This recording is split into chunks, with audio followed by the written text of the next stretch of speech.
Stillman and Company, 102.5, 106.3 The Game, streaming live on Twitter, Twitch, YouTube, and Facebook Live. We are live today from the Busy Bee Plumbing, Heating, and Air Conditioning Game Nashville studios, and we are presented by the Southern Bank of Tennessee. Ian is here today. Hello, Ian. What up, what up? Did you have any trouble getting in with Snowmageddon 2.0 2025 at all? No, not at all, thanks. Pretty clear. They did a good job. They did a very good job, at least in my neighborhood. And to me, it is like a tradition unlike any other to shovel the driveway. When we had the great snow of 2021 that shut the city down for an entire week, I remember like my neighbor shoveled his driveway. And I was thinking, like, why is he shoveling his driveway? The driveway, I mean, it's going to be totally, snowed over again. What's he doing? Well, what's the point of this? And I remember as that all went down, and then at the end of the week, he could get out of his driveway, and I couldn't get out of mine. And I was like, got it. So from that point on, I have been an avid driveway shoveler. I was listening to Kaharski on the morning show while I shoveled the driveway this morning, but just looks spick and span. So Ian, are you familiar with the name Emory Hunt? A little, yeah. So I know of Emory Hunt because TD swears by him. And because I don't know how far back he and TD go, but I think they go back. But I don't really know Emory Hunt. But because I trust TD and TD trusts him, when I see him say something, I'm like, okay, this guy probably knows what he's talking about.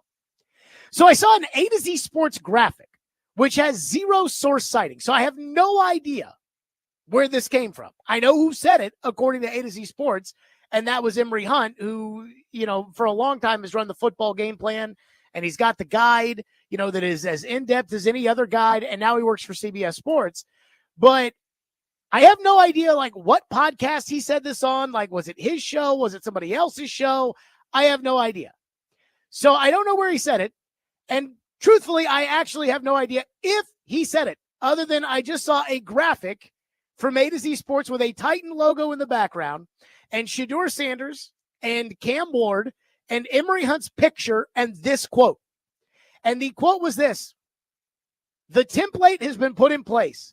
The foundation is set. Any quarterback, Cam Ward or Shedeur Sanders, added makes this a playoff team." What? So once again, this graphic said, if the Titans draft, doesn't matter who they draft, if they draft Ward, if they draft Sanders, they are a playoff team because the foundation of the roster is there. This team is ready to go. This team just needs a Sanders or a Ward, and they're on their way.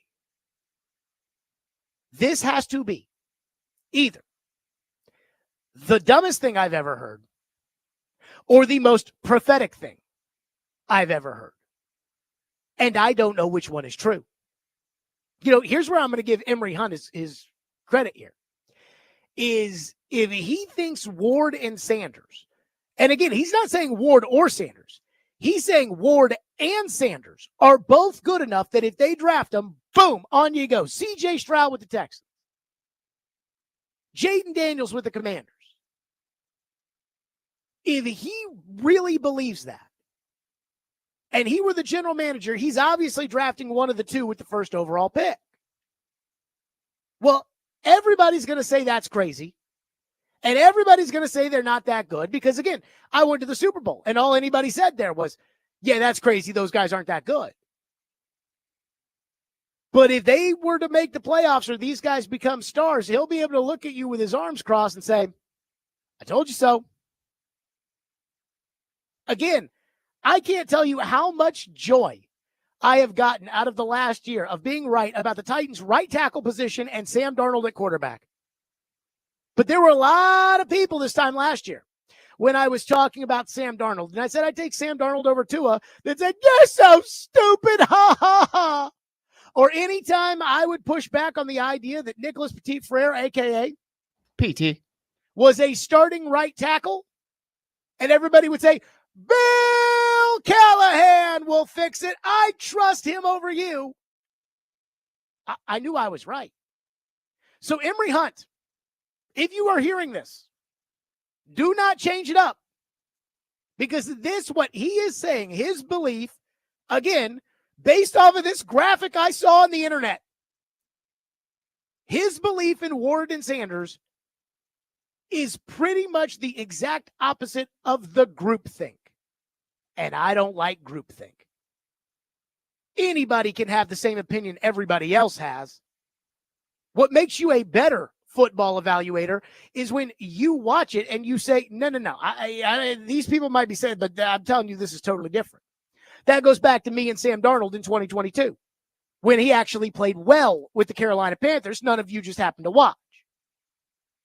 That being said, I have a hard time agreeing with his thesis that the template has been put in place and a foundation is set for the Titans to make the playoffs with Cam Ward or Shedeur Sanders. A playoff team?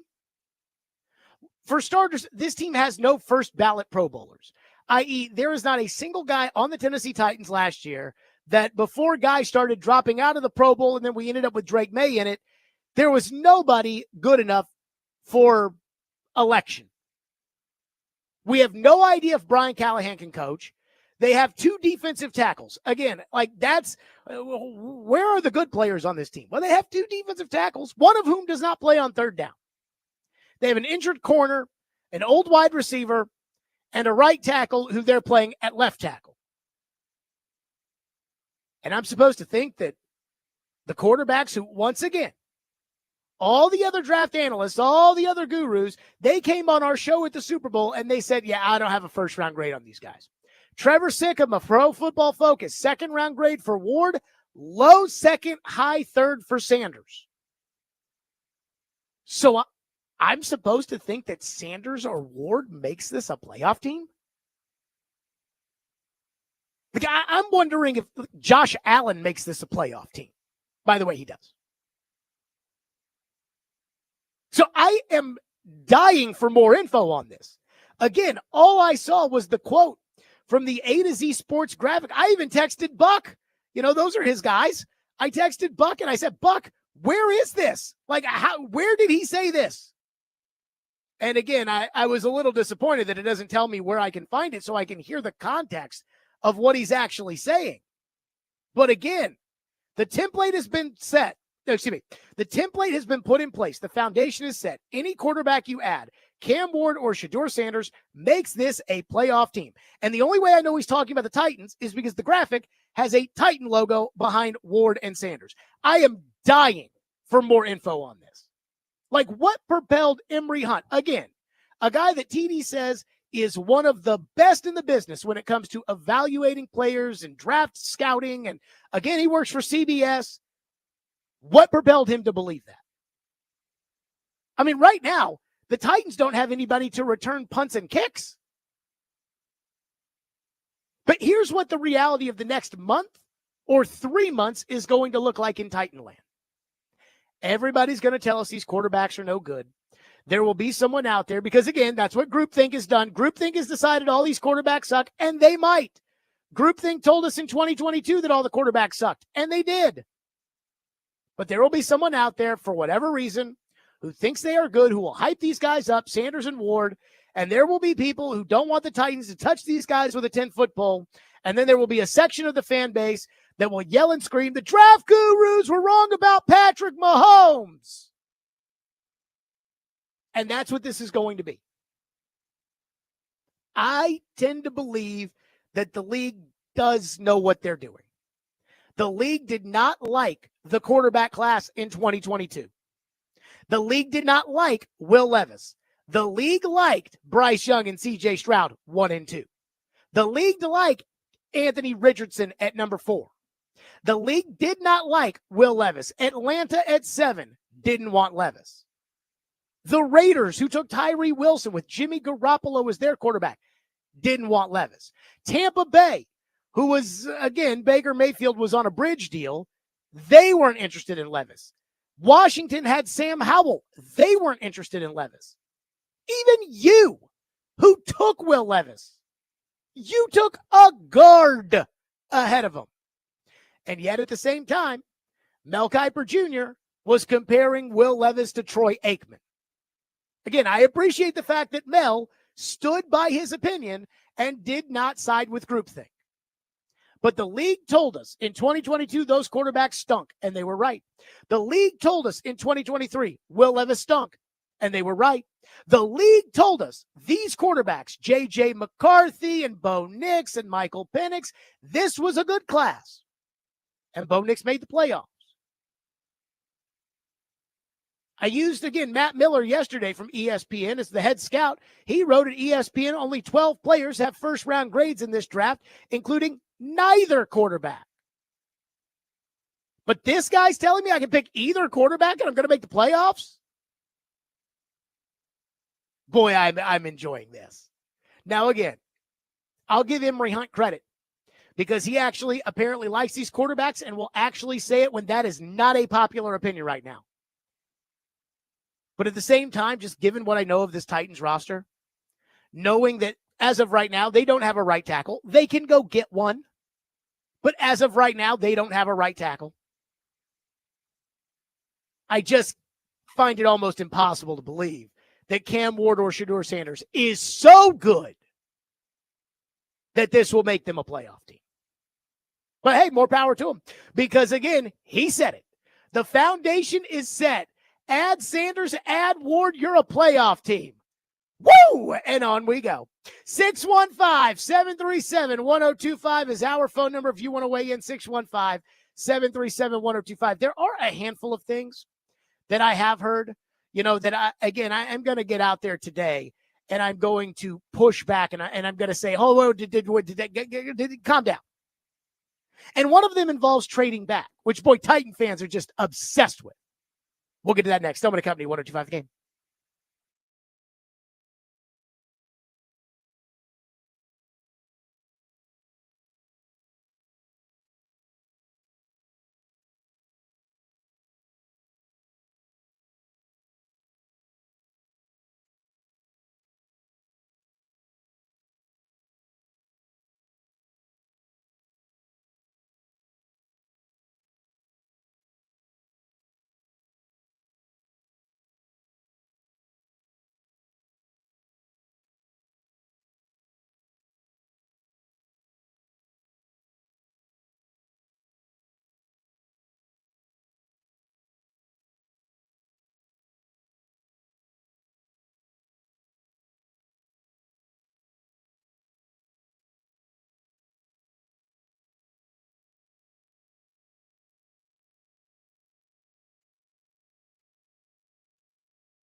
You have Abdul Carter at 1-1. In order to move, what would it take to get you to move off Abdul Carter? I don't mind future first round picks and even future second round picks, because this is a team, the Titans, that needs a whole lot of players. They're not going to restock their team and make a Super Bowl run in 2025. It's not going to happen. And so I wouldn't mind having the patience, but that's what it would take, because again, when you talk about picks, you're talking about players. And this is a team that doesn't just need guys. Okay, so at linebacker, I got a guy. He's okay. He's an average NFL player. No, this is a team that is largely bereft of game-changing playmakers. And it's difficult to find those guys farther down in the draft. Now, you do find those guys farther down in the draft, but you're more likely to find them higher in the draft. There you go. That was Trevor on the program yesterday. So one thing I've got to push back on is the trade back. We need more picks, Jared. We should trade back. Like, it is just that simple for the Titans to trade back. I agree. You need more picks. You need more young talent. By the way, you need just more talent in general. But it sounds like, unless you're Emory Hunt, who thinks that Shedeur Sanders or Cam Ward make the Titans a playoff team, which is, again, a doozy of a take, but I'm not going to discourage it. If these quarterbacks aren't good, which is the consensus in this draft, how much do you really think you're going to get for a trade back? Are the quarterbacks good in this class? Nope. Are there any transcendent players in this class? Probably not. Maybe two. Again, let's work off the Matt Miller premise that there are 12 first-round graded players in this draft. So you all are just saying, trade back. I think today I heard Robbie saying, I think this fan base just believes this team's going to trade back, and that's going to be it. And I heard that, and I was like, they think it's just that easy? So I keep looking at the trade chart, and I keep thinking about what Trevor said. According to the trade chart, in order for the Titans to move back with Cleveland, it would cost, again, this is to move back one pick. The second overall pick, 67, which is in the third round, 103 in the fourth round, and next year's third. Now, you'd also have to throw in 169, which is Kansas City's fifth. But you'd have to throw that in there to technically, make it even. But if these guys aren't any good, nobody's going to give you that. Again, Jordan Raynon, the guy like TD who covers the Giants for ESPN, put out a poll and asked if the Giant fans would be willing to go from 3-1 for the 65th pick, which is in the third round, and for a third rounder next year. And 51% of the people there said no. And we asked Trevor, I said to Trevor, I go, look, I said, are those two extra third round picks worth passing up Abdul Carter? And Trevor said no. That in a weak draft class, Abdul Carter really is that good. Now, I'm not saying I've made up my mind and I am strictly Carter at 1-1. But I am 100% certain that I would take Carter at 1-1 ahead of overdrafting a quarterback or taking a below market deal. I can go get guys to fill holes on the roster. I know this is going to sound crazy. I can go get those guys in unrestricted free agency, and I can get them for a lot less than you think. You go to some website and Google in, wide receivers, free agents, 2026 or 2025, and up comes T. Higgins, and now you start saying, well, what about T. Higgins? That's not how this works. I can go and do unrestricted free agency and go get Diami Brown to play wide receiver, and that's basically the same as using a fourth-round pick on a receiver. And I can probably wait a couple of weeks and give Diami Brown a one-year contract. So what we're looking for when it comes to the draft, we're looking for long-term solutions, starters and stars. And so, sure, could you trade out of the first pick for a below-market trade? Sure. But you're giving up Abdul Carter when you do that, and that's not a good idea. And I keep thinking back to previous drafts where the quarterbacks weren't very good. And 2022 is the most recent example. But I'll use the two examples that Blake Bedingfield cited in an article at paulkaharski.com. Blake Bedingfield, the former Titans director of college scouting, that was the guy banging the table saying, hey, go draft Derrick Henry. And Blake said that this draft, in terms of its talent, is so bad that it falls in between the worst draft, 2013, and the worst draft in recent memory, 2022. And let's go back to both scenarios. Now, why Jacksonville and Trent Baalke passed on Aiden Hutchinson for Travon Walker, I'll never understand. I mean, again, I wasn't studying these guys at the top, but Aiden Hutchinson was a freaking dog at Michigan and was the man. And I'm not sure that I ever felt like Travon Walker was better than the other guys at Georgia, like Jalen Carter or Jordan Davis or Devontae Wyatt or whatever. But let's use kind of the two best players, I believe, out of that draft, the two most impactful players at the top of the draft. In 2013, Kansas City had the number 1 overall pick in a terrible draft that featured one first-round quarterback, E.J. Manuel, who stunk. They took Eric Fisher, a 10-year starter at left tackle. They won a Super Bowl with him, and he was a Pro Bowl left tackle. Again, was he Orlando Pace? Probably not. But it did solidify left tackle. I'd say that was a good pick.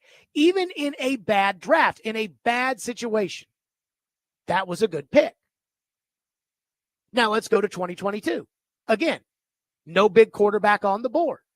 Detroit sat there with the number 2 pick, Jordan Reed at ESPN. And maybe this is unfair, but a mock draft that Jordan Reed put out in 2022 has caused me to kind of, anytime Jordan Reed put something out at ESPN, to kind of be like, oh. Ian, do you remember the mock I'm talking about? Not particularly, no. He had Malik Willis going at number 2 overall to the Detroit Lions. And the thought was, Malik's not that good, but the Lions have Jared Goff, and they need a quarterback. Well, they didn't reach for a quarterback. They drafted Aiden Hutchinson. Now, you traded out of the first round and got 2 extra third-round picks, which, again, is what the value of that Jordan Raynon trade would have been with the Giants. And you got PT and Malik Willis for it. Not to say you couldn't have gotten better players, because you could have, but those are the kind of players that are there in the third round. Would you have passed on Aiden Hutchinson?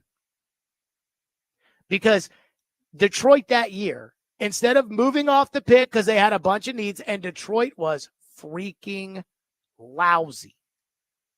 Just lousy. And nobody thought Jared Goff was the answer at quarterback. People thought Jared Goff was the throw-in in the Matthew Stafford trade. And quite frankly, he kind of was. But they didn't overdraft a quarterback.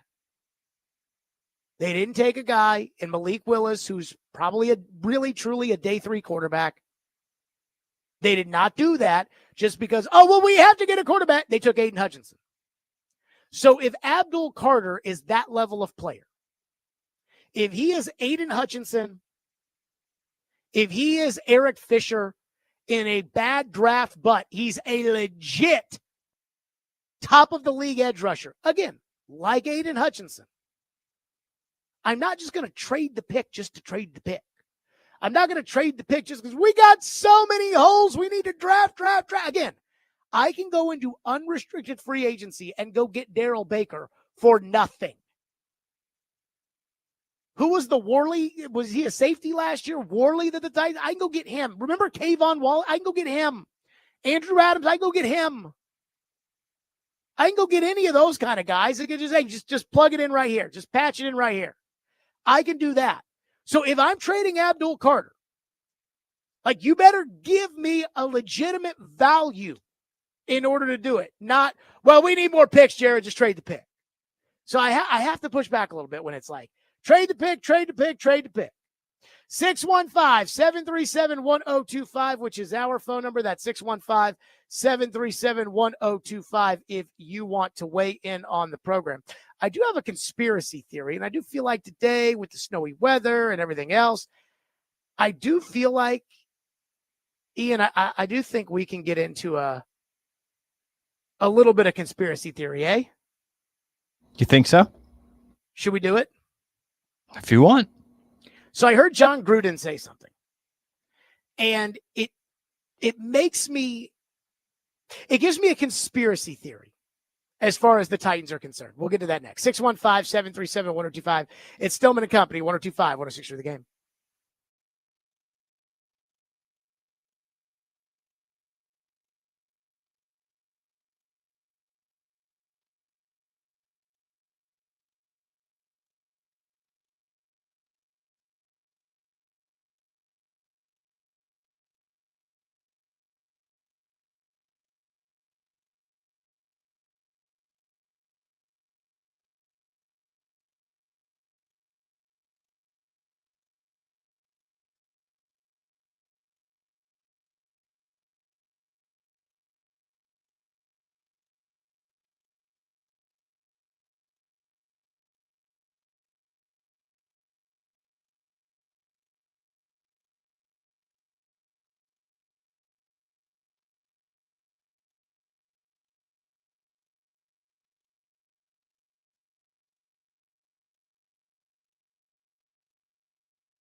Trevor Sycamore with his Pro Football Focus. You said you have a second round grade on Ward. Where are you on Sanders? So Sanders, I'm a little bit lower on. I have a late second, early third round grade is what I have for Sanders. So and again, like it's kind of like elicits that reaction, but it's somewhere around. So my comp for Shedeur Sanders that I really love is Teddy Bridgewater.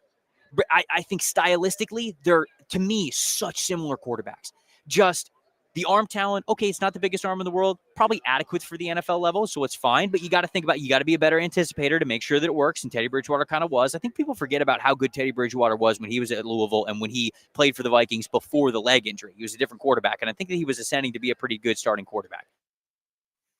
There you go. That was Trevor Sycamore on our program at the Super Bowl. So I did have a conspiracy theory, but Ian, somebody has tweeted us the Emory Hunt take. So again, I saw a graphic, A to Z Sports, just put a Titan logo, Shedeur Sanders, Cam Ward, and a quote from Emory Hunt up there. And I don't even know how I saw it. Like either somebody retweeted it or the For You tab or something. And I'm like, where did he say this? He says the Titans are a playoff team, that their foundation is there if they add Shedeur Sanders or Cam Ward to the mix of making the play. I'm like, I need the details. So apparently somebody has tweeted this to us, and now we have the details on what Shane tweeted this to us. This is what Emory Hunt said. I believe this is on CBS, Ian? I believe it is, yes. One of the CBS offshoots, like his sports CBS network, Sports HQ. whatever, yeah. Okay, so here's what Emory Hunt said. Here is the context surrounding those Titans are a playoff team with Sanders or Ward, that take. You think the team drafting first will make a major leap, and then also maybe the Panthers are a lot better this year. Why? Well, timeout. Last year at draft time, I was sitting next to your co-host right there, Jacqueline, and I said that the Washington Commanders will go to the playoffs based off them drafting Jayden Daniels. The clip is out there, the tweets out there, the receipts are out there. Now to your question. I like Tennessee because here's the thing. That roster, to me, is not bad at all. They just need a quarterback. They have two solid receivers, really good tight end, a collection of tailbacks, and defensively, the front seven is really good. And on the back end, they were banged up a lot last year to get a lot of those guys back healthy. So the template has already been put in place. The foundation is set. Any quarterback you add, Cam Ward or Shedeur Sanders, makes this team a playoff team. And the Panthers, based off how they finished, they started to get a little bit more fight in them. We saw Bryce Young. We don't care about the Panthers. Looks like the Bryce Okay. So I will say this. And I did not hear Emory Hunt say that. I did not see Emory Hunt say that. So I don't know the receipts. I'm sure it's out there. When you say, like, it's out there, we got the receipts, I'm going to take your word for it. I didn't think the Commanders were a playoff team last year. I did not think that they were a playoff team. And they made the playoffs, and, of course, they ended up in the NFC title game. So he says the Titans have a good roster. I mean, again, I read the quote and I'm like, this could be out of context. Like, this could be when he says that the foundation is set and the Titans are a playoff team if they add Sanders or Ward. I'm like, that's a real hot take. Like, I don't want to just take this guy and say, hey, he said it. I mean, he really said it. So, Ian, I believe his argument was two good receivers. Yes. Good a tight good end. Front seven. Good tight end, collection of running backs, good front seven, good secondary, just was banged up. Okay, so let's go through each one of these rungs. Do they have two good receivers? Who's the second receiver? Maybe you can bring back NWI. Okay, but he's not on the team right Technically, he's free agent. So right now, and again, NWI's fine. I am actually kind of fascinated by what the market will call for when it comes to NWI. But like I said, NWI's fine. He's not great. He's fine. But I don't think the receivers are anywhere near league average. They need one more, at least. I don't think their tight end is league average. I don't think their front seven is league average. I mean, if they have Jeffrey Simmons, who is a good player, in spite of the fact that Jeffrey Simmons, I think, thinks he's a lot better than he actually is, and the Titans acted like he's a lot better than he actually is. I think other than that, Simmons is a good player. Tavondre Sweat is a good run-stuffing DT for first and second downs. Don't like their edge rushers, and their inside backers were horrendous the second that Ernest Jones got traded. And the banged-up secondary, like, they're going to cut a woozy, and who knows if L'Jarius Sneed is ever going to play football again. I have a hard time getting there.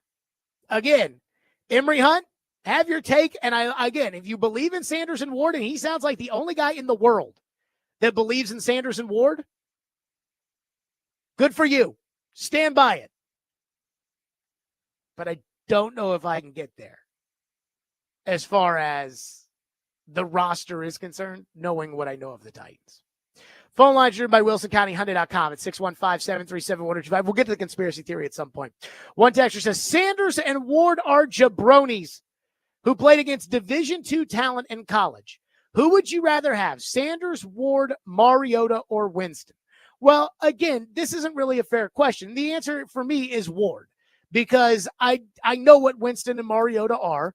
Mariota is a capable quarterback who I just think is probably a little too afraid to play the position at the level that it needs to be played. I don't think he's got the assertive personality. I just think he's more of a doer than he is a captain. And when you play quarterback, you got to be captain. So Mariota out. Winston is a turnover machine. He's entertaining. Again, he's got a checkered past that everybody seems to overlook at this point, but he is entertaining. But he's a turnover machine. So I know what those guys are. So I'll take the uncertainty of Ward over those guys. But if you were to tell me that these guys aren't as good as Winston and Mariota were, I can roll with that. I mean, let's be very clear. Jameis Winston was a legitimate high-end draft prospect. He had the size. He had the talent. He had the arm. He had the success in college. Now, again, he had the crab legs and the allegations and everything else, but he was a legitimate number one draft prospect, and it didn't work. But as prospects, I don't think these guys even compare. Like, I think Winston and Mariota were legit. These guys, I think, are probably, guys that end up people talking themselves into. One texter in the text line says, how often does Treylon Burks get targeted? You have to look at everybody on the team, compliments him and says he's great, and we have to start feeding our receivers the ball more, and then we will see them perform. So I'm not where Joe is, where he wants to cut Treylon Burks and eat all the dead money so that he can just get him off the team. And I think there are some people out there that do believe that are like, please, just get him off the team. Like, I just don't want to hear about him anymore. I don't want to see him anymore. I don't think they're going to do that. Because, number one, Treylon Burks is hurt. And in the NFL, you can't just cut an injured guy. You have to come to an injury settlement with him and give him his money, and then he's going to – so I think Burks is going to start the year next year on PUP. And I don't know when he would be available to play. But also, all the money that they owe him, like, that's guaranteed money. So if you get rid of him, like, you still have to give him the money you owe him. And we just went over the Titans receivers. Like, are you getting rid of Treylon Burks and writing him a $4.5 million check just to give Bryce Oliver a roster spot? I have a hard time believing that. So with that, we shall see. But I don't think anybody, at least I don't think anybody takes Treylon Burks seriously anymore. Like, I don't look at that as, oh, okay, they've got Treylon Burks on that team. And last year there still was some of that. And I don't think there should be that anymore. By the way, I remember last year during training camp when DeAndre Hopkins got hurt, and I said they should make Burks earn his playing time. And if he doesn't earn it, they should give it to NWI. And it was like, no, Jared Burks is so much better. He's okay. 615-737-1025 is the phone number if you want to weigh in. 615-737-1025. Former Titans receiver Chris Sanders joins us next. It's Stillman & Company on 1025 The Game.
Nashville's best deal of the week is from Bavarian Beer House, which is located at the Opry Mills Mall.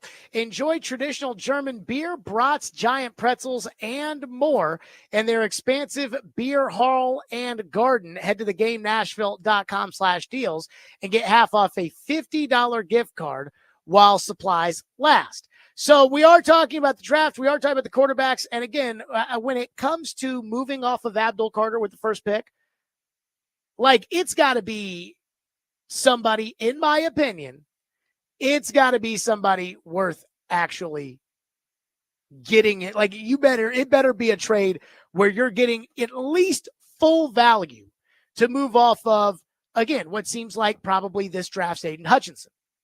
And so if it's the Giants and you're looking to make that move, it's got to be for a first, which is the third overall pick, a second, and a third.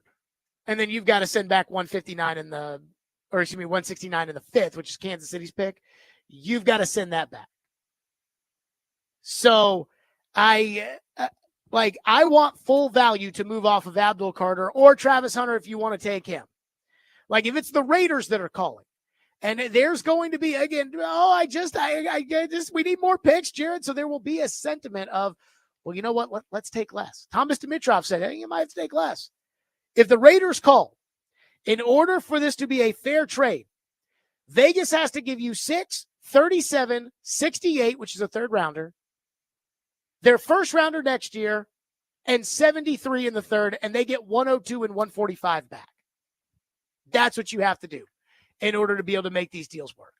I am not just jumping to make a trade. One texter into the text line says, I believe Taylor Lewan has more touchdown receptions than Treylon Burks. He sucks, so write him the check and get rid of him.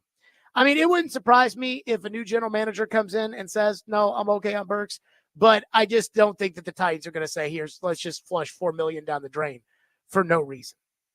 One texter says, did you see the mention of the Titans and the Jets discussing a trade? I did see that on Twitter. It did not feel like it came from a credible source. It came from somebody who the only person that I follow that follows that person is Ian Rickey. So it's hard for me to take that as like a serious source. Chris Sanders joins us now on the program, former Titans receiver. Chris, let's start here. Emory Hunt at CBS Sports says the Titans are a Shedeur Sanders or a Cam Ward away from having a playoff team. Do you buy that? I wouldn't maybe disagree, but I kind of disagree. The reason why I say it is because, yeah, you're going to get a good player in those quarterbacks, but you still have to build up. I mean, this team, look at so many holes they need. They need some receivers. They need some more running backs. They need some offensive line. They need a right tackle. It's so many holes that you need to plug in. So, yeah, you'll get a good player. You'll get an impact player, but you need more impact players at a lot of different positions. So, yeah, it's good that you may get an impact player, but at the end of the day, just like what Derek Mason says all the time, you have to build up this roster, and I think they need to do that. Okay, so with that being said, if the Titans do end up sticking at number one, are you for sure taking one of the two quarterbacks? What if the phone doesn't ring and nobody calls? Oh, my God. No, that's crazy. I mean, you got to go with what they think was best for the team. I mean, if what do you think is best for the team, Chris? You know what? This is just my opinion. I think you go get a quarterback and free agent wise, but you do that in that way. But I would go with Hunter, man. I mean, Hunter is a big time player. I mean, he's a guy who's going to be, he declared as a defensive back, but also you can use him at wide receiver, because if you look at this Tennessee Titans team, look at how many explosive players do they have. The only one you can probably say is Pollard and also Calvin Ridley. They need another explosive player. So when you have Hunter that's out there, he just makes your team better instantly, and that's exactly what this Tennessee Titans teams need. Why not Abdul Carter? You can't pass on him also. I mean, listen, this is scary. I mean, you got Jeffrey Simmons, you got Sweat, you got Abdul, you got them guys on the field at the same time. I mean, you're getting a guy that not just impacts the team. I mean, he impacts the whole organization, because he can be the face of your franchise, but also he'll bring another nastiness to a defense that was pretty good last year. So, but you would take Hunter over Carter? You seem to like all these guys. I would. The reason why is because if you look at the league now, you got to score. You got to score some points, and you got to stop people on defense. And you got a player in Hunter that, you know, he can play defensive back just like what he declared before he goes to the combine. But then you can use him like a Deion Sanders to use him on offense and put some packages in for him to make some explosive plays. I mean, this is a one-time player, a decade player that you, in my opinion, it's just my opinion now, that you can't really pass up because he's so special. Chris Sanders is our guest on the program. Where are you on Sam Darnold? I mean, I would love to give him. I mean, I know it's going to be a high price tag, but at the end of the day, if you look at some of the teams that were great in the playoffs, they've been great in the league, is because of their quarterback position. Look at what happened last year with the Tennessee Titans. The reason why, you know, we struggled a lot is because our quarterback played with Levis. So you get a veteran guy like that can come in and just, I mean, I'm not saying he's a world beater, but he's a guy that can come in and just keep the team above water at the quarterback position until you develop another guy. So you played with Chris Chandler when you entered the NFL, and Chris Chandler was a veteran, and I think you and I can both agree Chris Chandler was a solid NFL quarterback. He was. I mean, he left the Titans, went to the Falcons, and they won the NFC. I guess I ask you this question, which is, do you think Sam Darnold, when you got drafted into the league, the Titans were, I believe, the worst team in the NFL. They were picking third, but Carolina and Jacksonville were expansion teams, so they picked ahead of the Oilers at the time. How much did having a veteran Chris Chandler make everybody else and the whole team better for that year as Steve McNair sat and developed?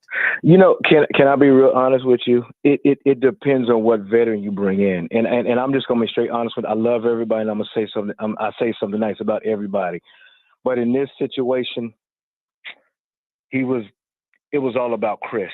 It was all about him. It was all about, you know, Steve McNair is not going to come in and take my job. So it was a lot of friction inside the organization. There's a lot of friction amongst, you know, Steve McNair and Chris Chandler. I mean, they really didn't like each other. So it depends on who you bring in. If you bring in like a Sam Darnold, he's not a me guy, he's a we guy, then he's going to make your organization better. He's going to make your receivers better. He's going to make everybody better. But if you bring in somebody that has an attitude, that has a me culture in his body, then it's going to set you back for a couple of years. So it depends on who you bring in. Chris Chandler, love him, but I just didn't like how he approached things with the situation with Steve McNair. So it sounds to me like if you were to go out and get Sam Darnold, you would want to know more about Sam Darnold, the teammate, than Sam Darnold, the football player. Yes, I mean, because we already know he had a good year. Before that, I know he struggled in different places, but last year with the Minnesota Vikings, you can tell that the guys on his team rallied around him. They loved him. They respected him. You know, even though he had a couple of bad years at other places, but for the Minnesota Vikings, he built a culture of guys respecting him and making everybody around him better. So now you got a Tennessee Titans team to where you bring a guy in like that to where he makes it about us. He makes it about we. You know, just like Bagarnzi, the general manager, he talks about, you know, we want a culture of guys that are unselfish. So you bring a guy in here like Darnold that's unselfish, that wants to make everybody better. You just made your organization better. Why? Because you're bringing a guy that wants to win and be a part of a team. Last one for you. Chris Sanders is our guest. You know, teams right now are kind of doing their own spring cleaning, looking at their roster. Harold Landry is due $17.5 million this upcoming season.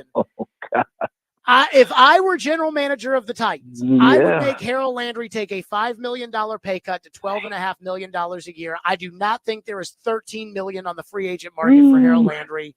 If you were Harold, would you take that pay cut? Do you think it's fair to ask Harold Landry to take that pay cut? I think it is fair. I mean, I think it is, because we got to understand it's a part of the business. And, you know, when you're paying a guy $17 million, I mean, you better have at least, 15, 16 sacks, because you went from a guy that's okay to an elite player. So I think that with that, if I'm the general manager and I come here and say, listen, we need you to take a pay cut, but it all depends on what he wants to do. Does he want to stay with the Tennessee Titans? Does he ask for a trade? Does he ask for all these things? So it all depends on what Harold Landry wants to do. So if it was me, if I'm Harold Landry, and they come to me and they say, Christian, I need you to take a $5 million pay cut, I would do it because I want to be a part of something special. That's how I look Chris at it. Sanders is the best, former Titans receiver. As always, Chris, great stuff. We'll talk soon. Appreciate you, brother. Love you, man. Peace out. Yep, Chris Sanders on our program, as always, here on Stillman & Company. Okay, free agency and trades.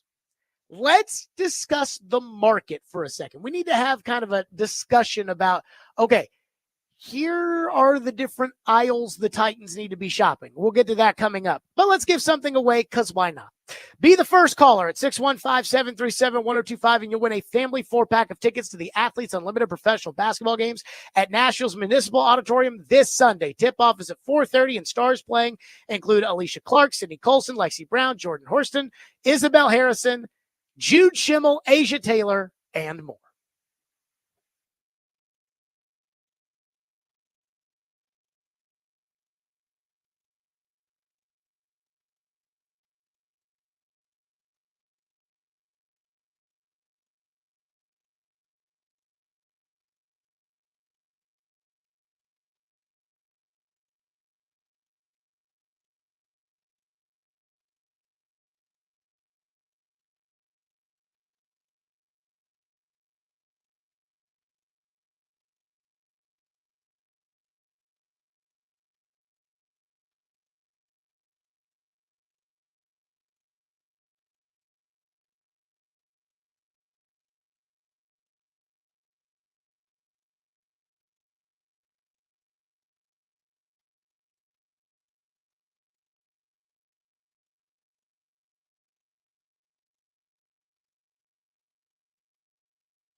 Stillman and Company, 102.5, 106.3, The Game, streaming live on Twitter, Twitch, YouTube, and Facebook Live. We are live from the Busy Bee Plumbing, Heating, and Air Conditioning Game National Studios, and we are presented by the Southern Bank of Tennessee. So, let's talk about free agency, the trade market for a second, acquiring veteran players, because there is the entry draft and undrafted free agency, which is the UDFAs. We know all about that. So again, put that off to the side.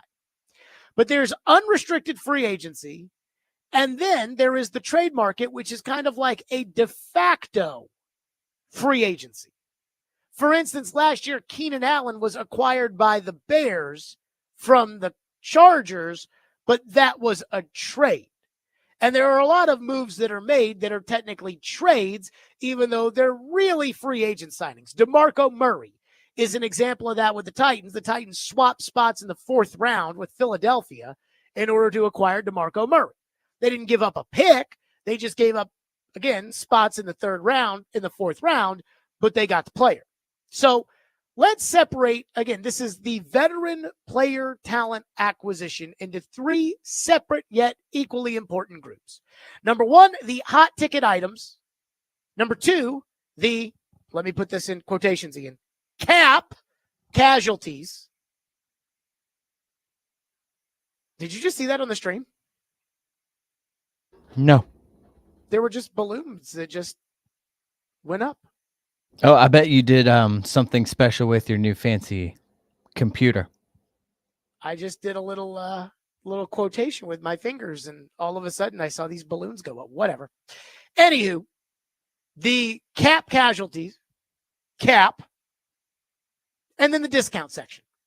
Think of that like when you go to Walmart and they have those bins, $9.99 for AirPods kind of thing. You overpay for one, the hot ticket items. You're getting a discarded item with number 2, the cap casualties, and you're getting something everybody has already passed on, which is the discount rack with the 3rd. For example, last year, Lloyd Cushenberry was a hot ticket item. You paid top of the market money. He's one of the highest paid centers in the NFL, and you got him on day 1 of free agency.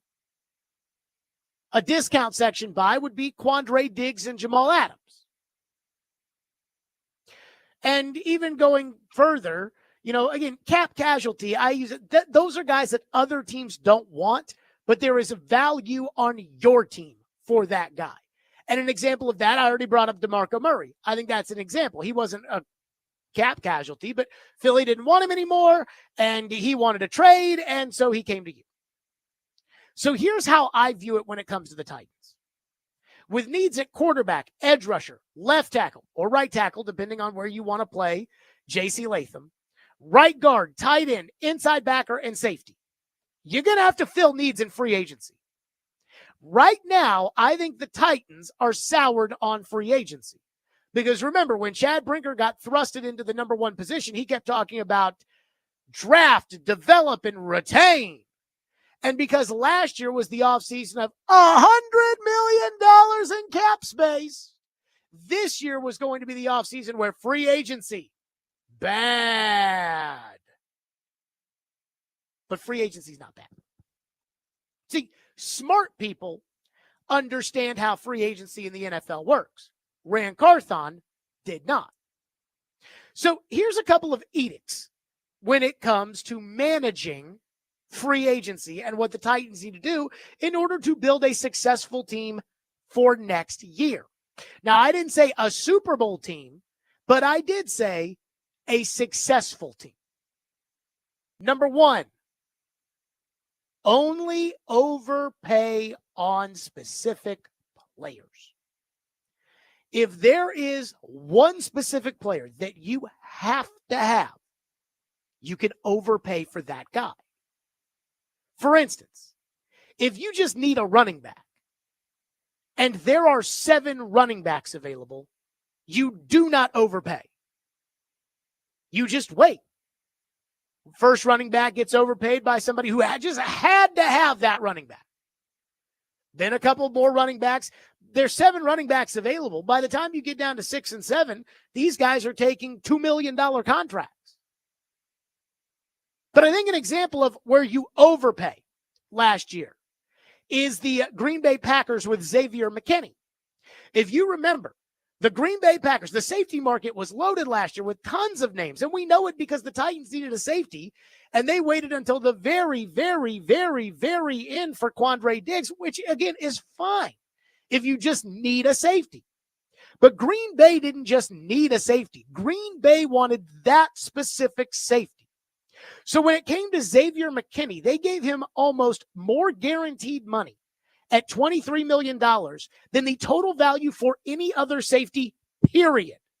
C.J. Gardner-Johnson signed with the Eagles for $27 million total. So they guaranteed Xavier McKinney $23 million, which was a much bigger deal, and then $27 million total for C.J. Gardner-Johnson. Guess what? Xavier McKinney's first-team All-Pro. That was the guy they wanted. They paid the premium. They got it. When it's one guy you have to have. Now put that to the side, because we'll talk about overpaying in just a little bit.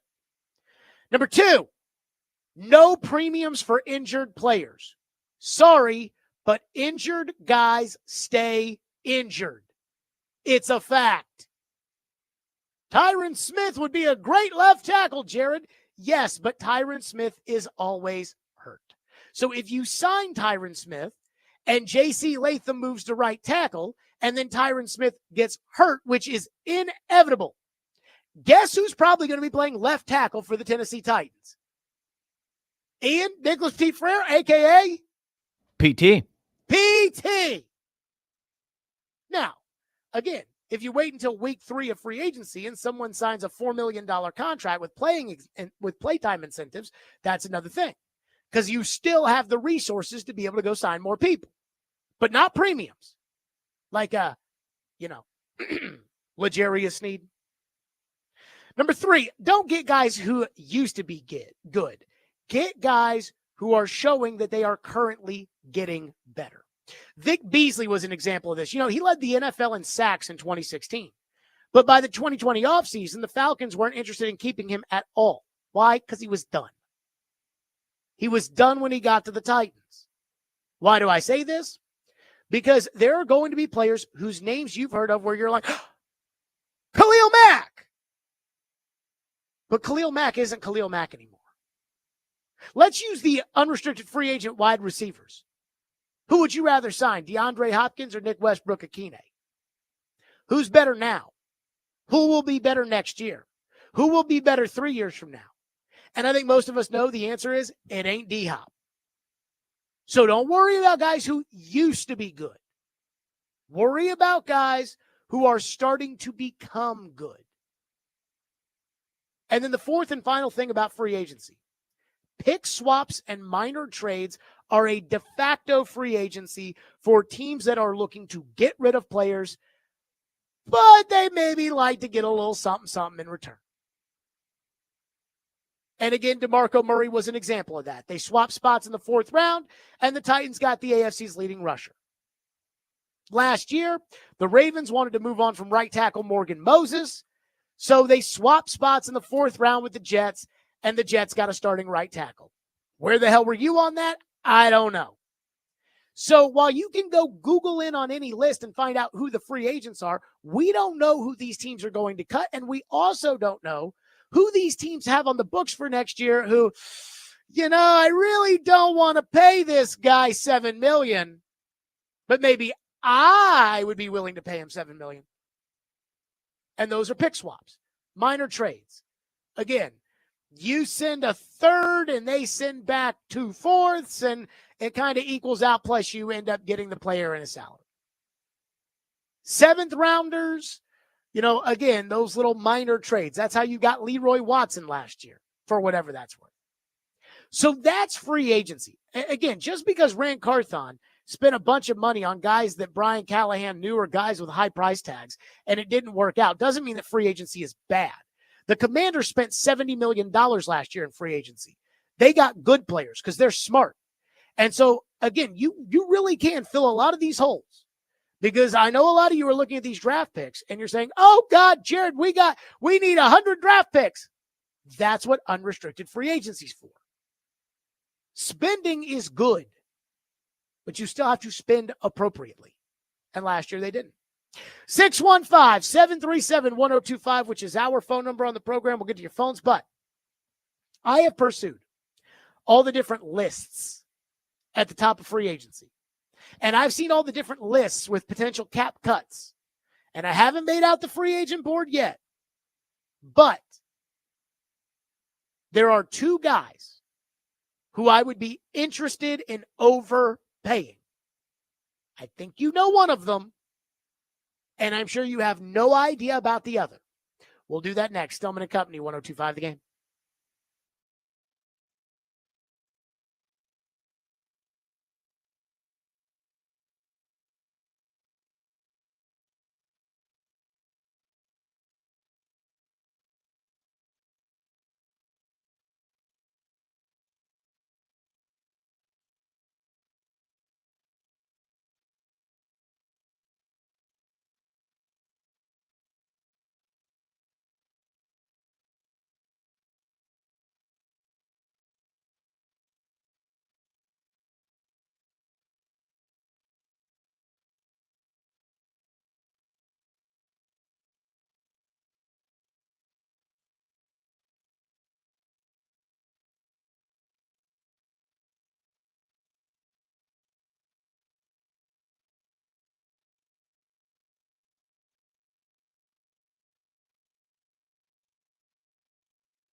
What can you tell us about Minnesota's plan for Darnold? There's a sense in the Vikings building of not necessarily wanting to let a 27-year-old quarterback who just had the year Sam Darnold had walk out the building and get nothing in return. The question is, can they afford it? Can they franchise him? Can they sign him to a long-term deal? And what does that mean for the future of J.J. McCarthy, who a year ago was the 10th pick in the draft, and ideally from the Vikings standpoint will be their long-term starter at the position? You look at J.J. McCarthy's cap numbers over the next 3 years, it's $5 million, $6 million, $7 million. You start talking about re-signing Sam Darnold or franchising him at numbers like that, you really have to adjust your plan for the rest of your roster build if you do that. Now, the Vikings are going over their options. It is entirely possible they make an effort to bring Sam Darnold back. It's entirely possible they franchise him, similarly to what I said about T. Higgins, in an effort to work out a long-term deal or maybe get something in return in trade. But these are complicated issues that the Vikings are working through here over the next couple of weeks, and right now it's hard to predict how it turns out. It is not complicated. I said that yesterday. And then Ian, today, while I was shoveling my driveway, I was listening to yesterday's Felger and Maz. Yeah. And they were talking about T. Higgins. And they were talking about, so in order to get T. Higgins, you have to give up 2 first-round picks. And what would the Bengals want? And what would the Bengals will take a second-round pick for T. Higgins. If you have a high enough second round, they will take a second-round pick for T. Higgins. They will. That's what they wanted last year. That's what they want this year. They want something in return for Higgins. They don't want but people just don't know the rules of franchise tagging. And I get frustrated, but at the same time, I have to remind myself that this is my job and your job is whatever it is you do for a living. Like if you're a cardiologist, you're not worried about what the little intricacies of the rules of the franchise tag are. So at least I do understand that frustration. But let me exhale for a second because, again, I mean, Graziano's on TV, but these are very complicated discussions. No, they're not. Who do you like more, Darnold or JJ? Oh, you like JJ more? Do you want something for Darnold but risk having to pay him $40 million to be a backup if you really like JJ? Okay, you are willing to risk it? Tag him. You're not? Let him go into free agency. Oh, you like Darnold more than you like JJ? Tag Darnold. Start taking calls on JJ, and then once you trade JJ, work out a deal with Darnold. Makes sense to me. But that wasn't the topic of discussion here. I said there are 2 players in unrestricted free agency who I would be willing to overpay. If you want to get a player at the top of the market in unrestricted free agency, especially when you stink, you have to overpay. That's what the Titans did for Lloyd Cushenberry. They overpaid. That's what the Titans did for Calvin Ridley. They overpaid. Everybody else, for the most part, was kind of fair market value. I wouldn't even say they overpaid on L'Jarius Sneed. In fact, L'Jarius Sneed probably got a fair contract if he didn't have bad knees that everybody in the league knew about except for the Titans. But when it comes to overpaying, there is a time and a place. The Jaguars a couple years ago overpaid for Christian Kirk, but it was the right decision because he was the only guy on the market for them to get. It reset the entire wide receiver market. But if they didn't do that, they wouldn't have had anybody for Trevor Lawrence to throw the ball to. So after perusing all the lists, there are 2 guys who I would overpay. Now, you all know who the first one is. It's Sam Darnold. Somebody texted into the text line, Matthew in Nashville said, I'm guessing the first guy is Sam Darnold and the second guy is Trey Smith or T. Higgins. Though I would caution you with Higgins because the last 2 years he's missed he's missed multiple games with a hamstring injury. I am not interested in T. Higgins or Trey Smith at what their prices will be. I am not overpaying for a guard. The first is Sam Darnold. The insiders say that they expect a Baker Mayfield contract, which is like $35 million a year, and I would pay Darnold in the 40s. I've said 4 years, 164, which is $41 million per year. And if I had to go to like 43, I would. But I overpay because it guarantees that I get the quarterback that I want.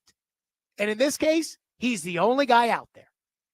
He's the only starting quarterback out there who has the potential to be a stable franchise quarterback. And again, I'm not talking about Mahomes or anything like that. I'm talking about what Tannehill was for you. He's the only guy out there who features that. And so since he's the only guy, I'd overpay. Now, if you're like, no on Darnold, no on overpaying, then I really don't care. We just see whatever shakes out from the tree. Rodgers, Daniel Jones, Mac Jones, whatever. But for me, there's a group of hold on, I got the list in front of me. There's a list of 8 quarterbacks. Sam Darnold, Aaron Rodgers, Kirk Cousins, Russell Wilson, Justin Fields, Daniel Jones, Mac Jones, and Gardner Minshew. There's one guy I want in that group, Darnold. I'll overpay. So that's the first one. And again, I think that was probably the obvious one.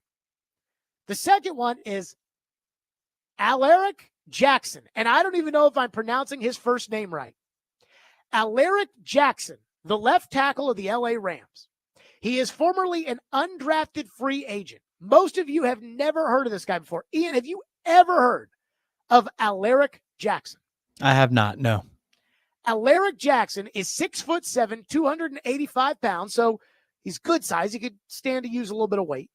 But he's 6'7", 285 pounds. He is a former undrafted free agent, which I'm sure a lot of people are like, what? Out of Iowa. He was a UDFA in 2021. Alaric Jackson has been their starting left tackle for the last 2 years, and he's allowed 4 sacks over the last 2 years on 1,861 snaps. Pro Football Focus suggests that on the free agent market, Alaric Jackson is worth 4 years and $58 million. I believe I did the math on that, and I think that's somewhere around $15 million a year. I would give him 4 years and $64 million. That would be an AAV of $16 million, which 7 years ago was a lot of money. Now, franchise left tackles are in the 25 range, 26 range. I'll go to 16. I might even go to 18 in order to get, again, a starting left tackle in the NFL. If I sign Alaric Jackson, again, I'll overpay. If I sign Alaric Jackson, he plays left tackle. J.C. Latham moves to right tackle, which is probably the position that he should have been playing all along. I mean, he allowed 22 pressures all of last season, according to Pro Football Focus. PT averaged that in 3 games. His overall grade at left tackle, 78.3. That is by far better than anything you've had. His pass blocking grade, 79.5. Only 4 quarterback hits allowed last year, 3 sacks allowed, and 7 penalties. That's less than half a penalty a game. So I will overpay from all the available tackles that are out there. Now, look, I think there's going to be a robust market, and it would not surprise me if the Rams end up franchising Alaric Jackson. But with all the names you've heard, you'll hear of Ronnie Stanley, and there'll be some guys that get cut that you'll heard of. This is a guy who plays and I think has been developed well by the Rams. Again, he's been a starter for the last 2 years. He played the first 4 years. I mean, he played, I believe, I'm looking at this correctly. He was kind of a swing tackle guard, a backup offensive lineman his second year. He played 256 snaps at right guard and 166 snaps at left tackle. In the last 2 years, he's played over 1,000 snaps at left tackle he is a franchise left tackle. Sold. Those are the 2 guys I'd overpay. Which means that with everybody else, again, I'm looking at probably $40 million for Darnold when everybody else is thinking $30 million. So I'll overpay $10 million there. It'll cost me 2 players. I'm okay with that. And with Alaric Jackson, I will pay $17 million if I need to stick him over there. Everything else is going to have to be bargain basement or pick swaps or trades where other teams eat the money and then send me the player. That's what it'll have to be. And I'm okay with that. Because if I get my quarterback and I get my left tackle, then I'm good. That's what I'm looking for. But this is a big-sized, legitimate left tackle. That's what you need. And if you buy it in unrestricted free agency, you don't have to worry about using a pick. Oh, we got to fill tackle. Oh, we got to. You don't have to worry about that. Those are the 2 guys, Darnold and Alaric Jackson. 615-737-1025. Add that to the list. 615-737-1025. Stillman and Company. We'll get to your phones next. 1025, 106 for the game.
If you were looking at a Darnold, I don't know if you've been posed this specifically or not. Would you trade your second round pick for Darnold with it, the hopes that he's actually like a guy on the rise, still young, and you actually have like a legit top half of the league starter for several years?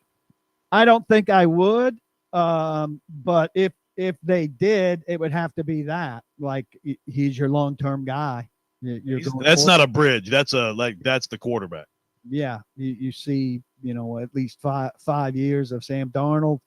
The only reason you're drafting a quarterback is for a guy behind him who you hope you could develop for way down the road, or to flip as an asset, or because you think he's a 5th round guy who could be a backup quarterback in the league.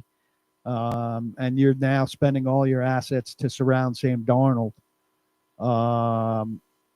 And I don't know.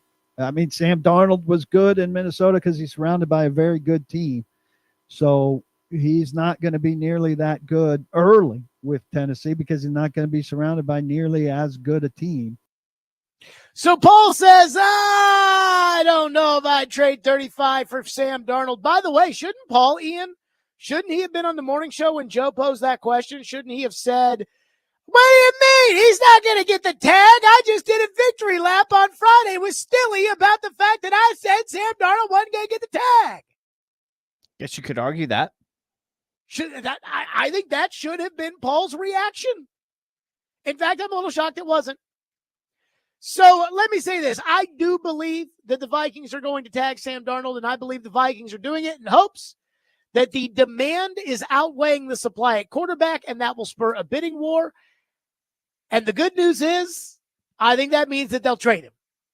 And I think they'll probably trade him to you. Do you think if they tag him that does anything to maybe like affects the trade situation? Because if the Vikings tag Darnold, that pretty much means if nobody trades for him, they have to use him at that number, right? Whatever it is, 40-something mil. Sure, unless they rescind the tag, which is complicated, but yes.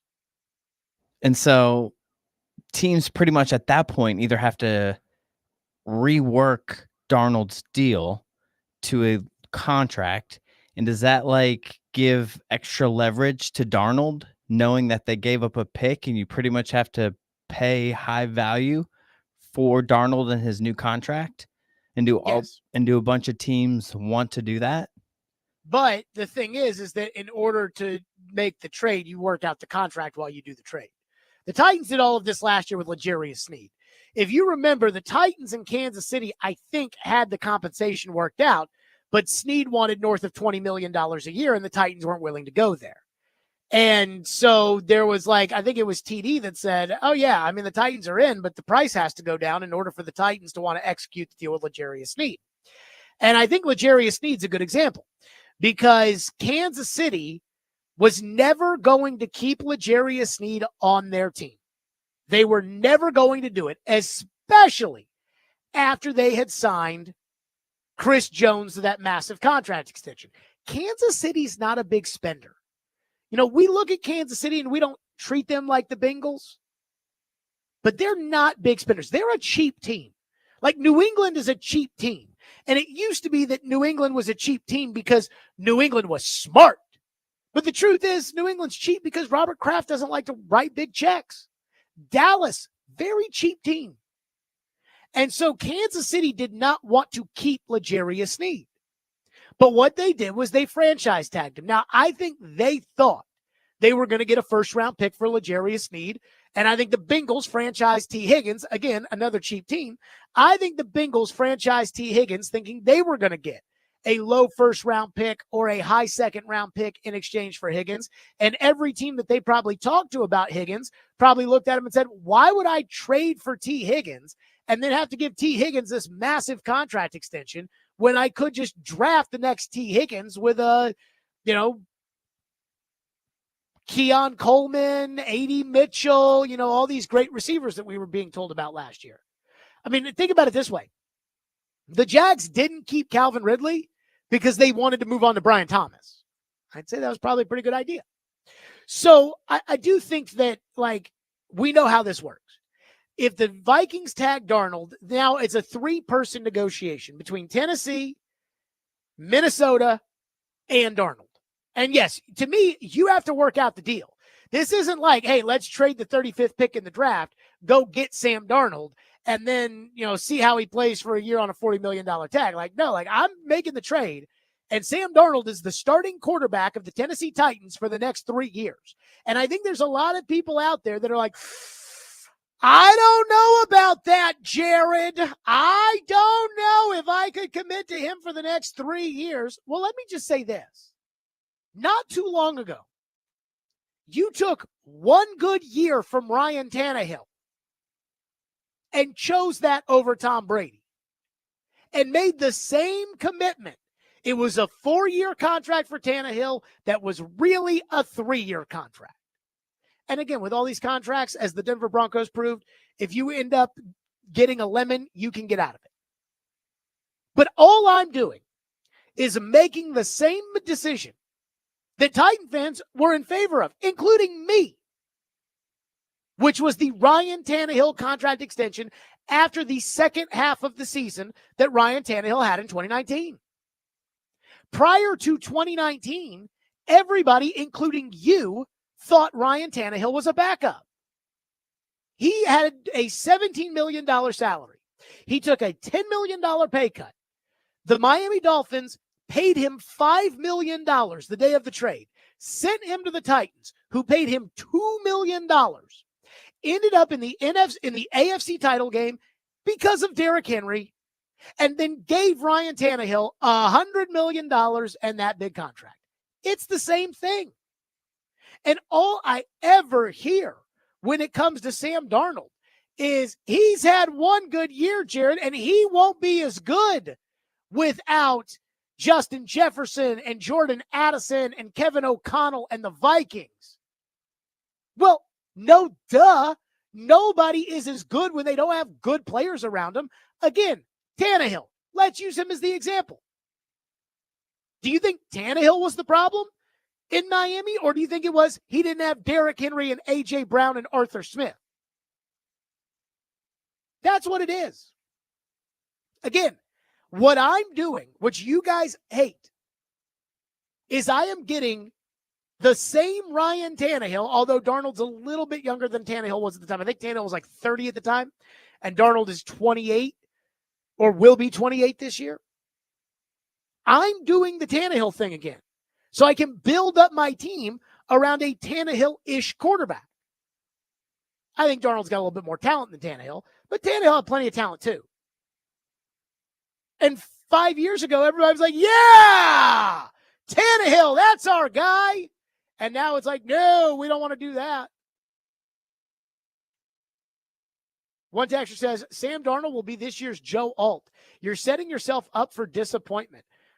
I mean, I just don't, again, there are 3 options when it comes to being a starting quarterback.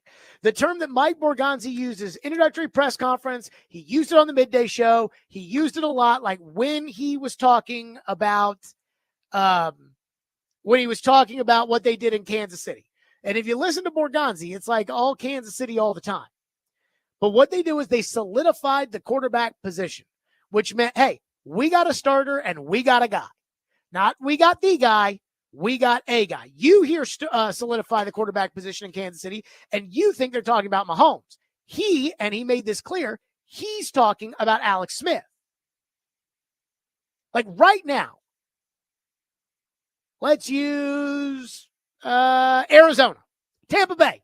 Let's use Tampa Bay as the example. Does Tampa have a top-of-the-league franchise quarterback? No.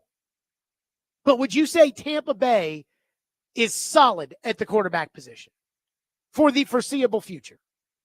And you know the answer is yes. What about Jared Goff?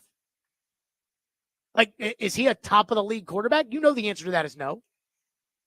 But are they solidified at the quarterback position? Again, the Lions aren't sitting there saying, oh, God, what are we going to do? That's what I'm doing. Again, it's like Tannehill 2.0. That's what I'm doing. 615-737-1025 on the program. So there is a rumor, and boy, this is the definition of rumor. And now that so many people have brought this up, I'll address it, because why not? We'll do it next. It's a Titans trade rumor. We'll do this next. Stillman & Company, 102.5 The Game.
You have Abdul Carter at 1-1.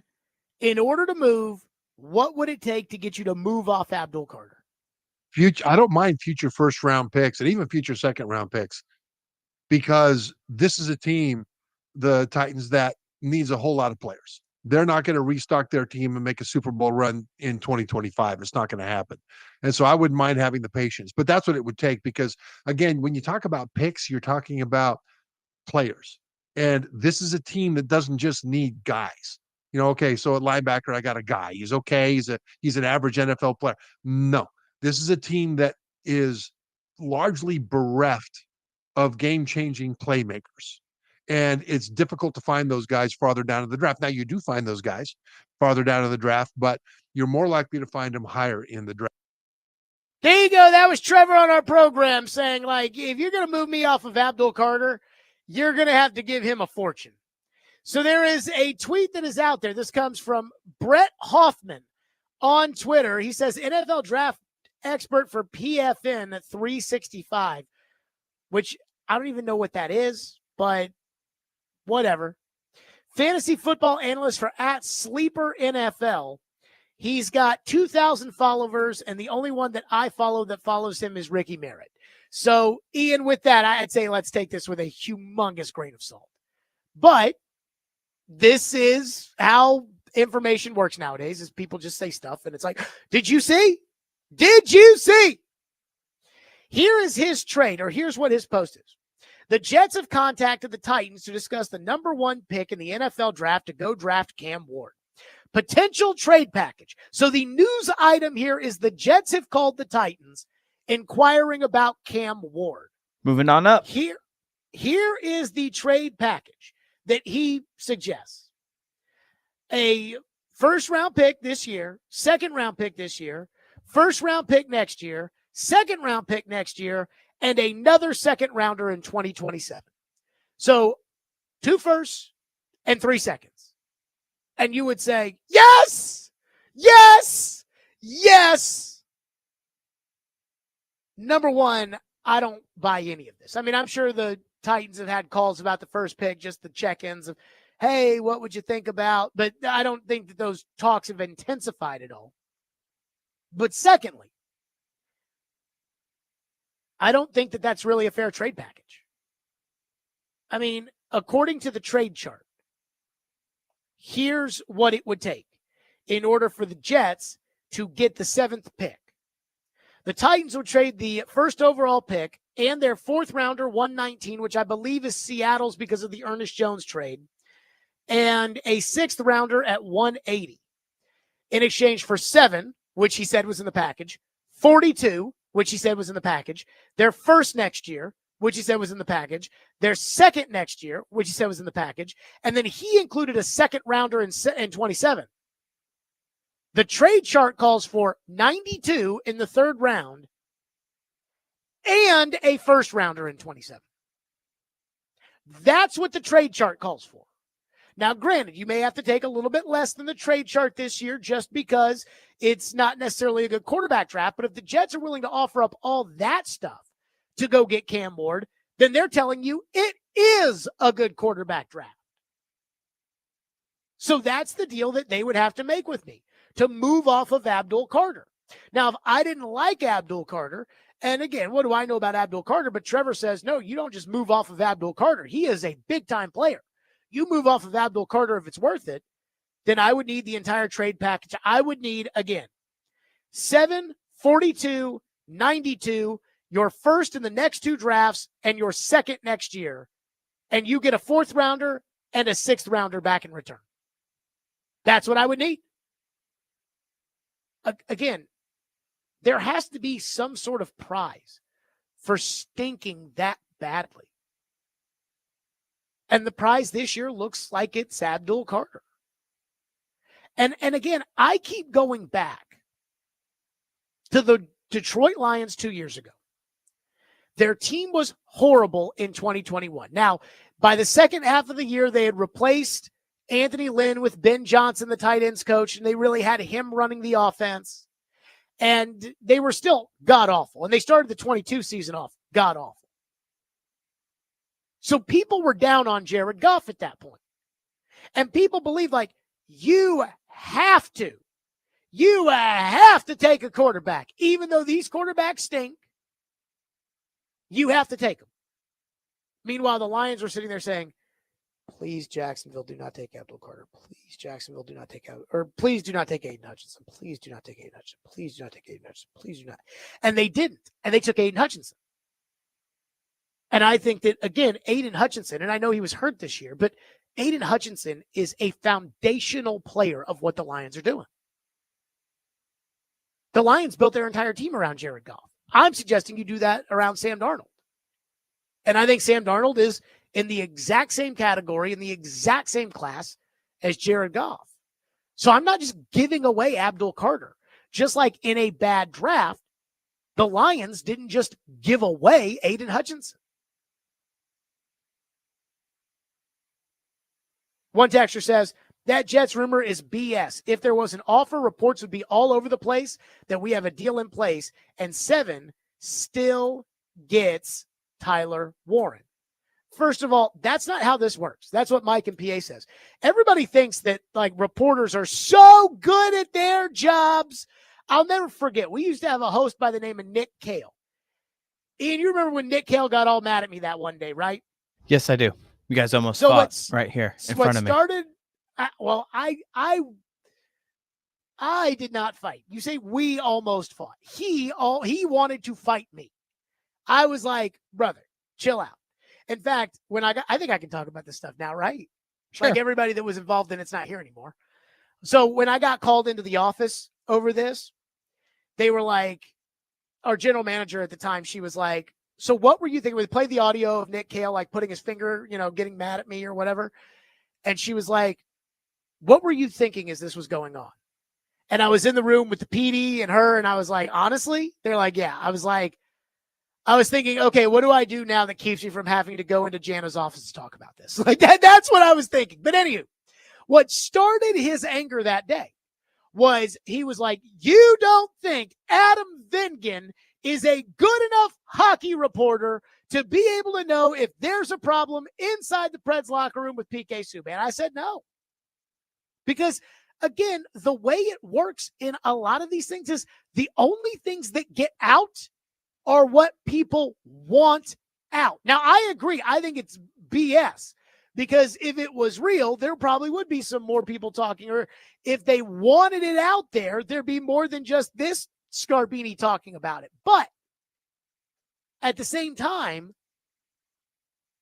in the NFL, if you want a secret kept, you can keep it. The Denver Broncos were all in for Aaron Rodgers. They hired Aaron's offensive coordinator to be their head coach. They have spent a year and a half recruiting Aaron. They worked out a deal at the Senior Bowl for Russell Wilson, and nobody knew. Nobody knew. Nobody knew that at the Combine, Philadelphia had approached Seattle about a deal for Russell Wilson, and Russell declined because they don't want it out. So when I see something's out there, like the Stafford and the Rams stuff, when I see this is out there, the reason that's out there is because somebody wants it out there.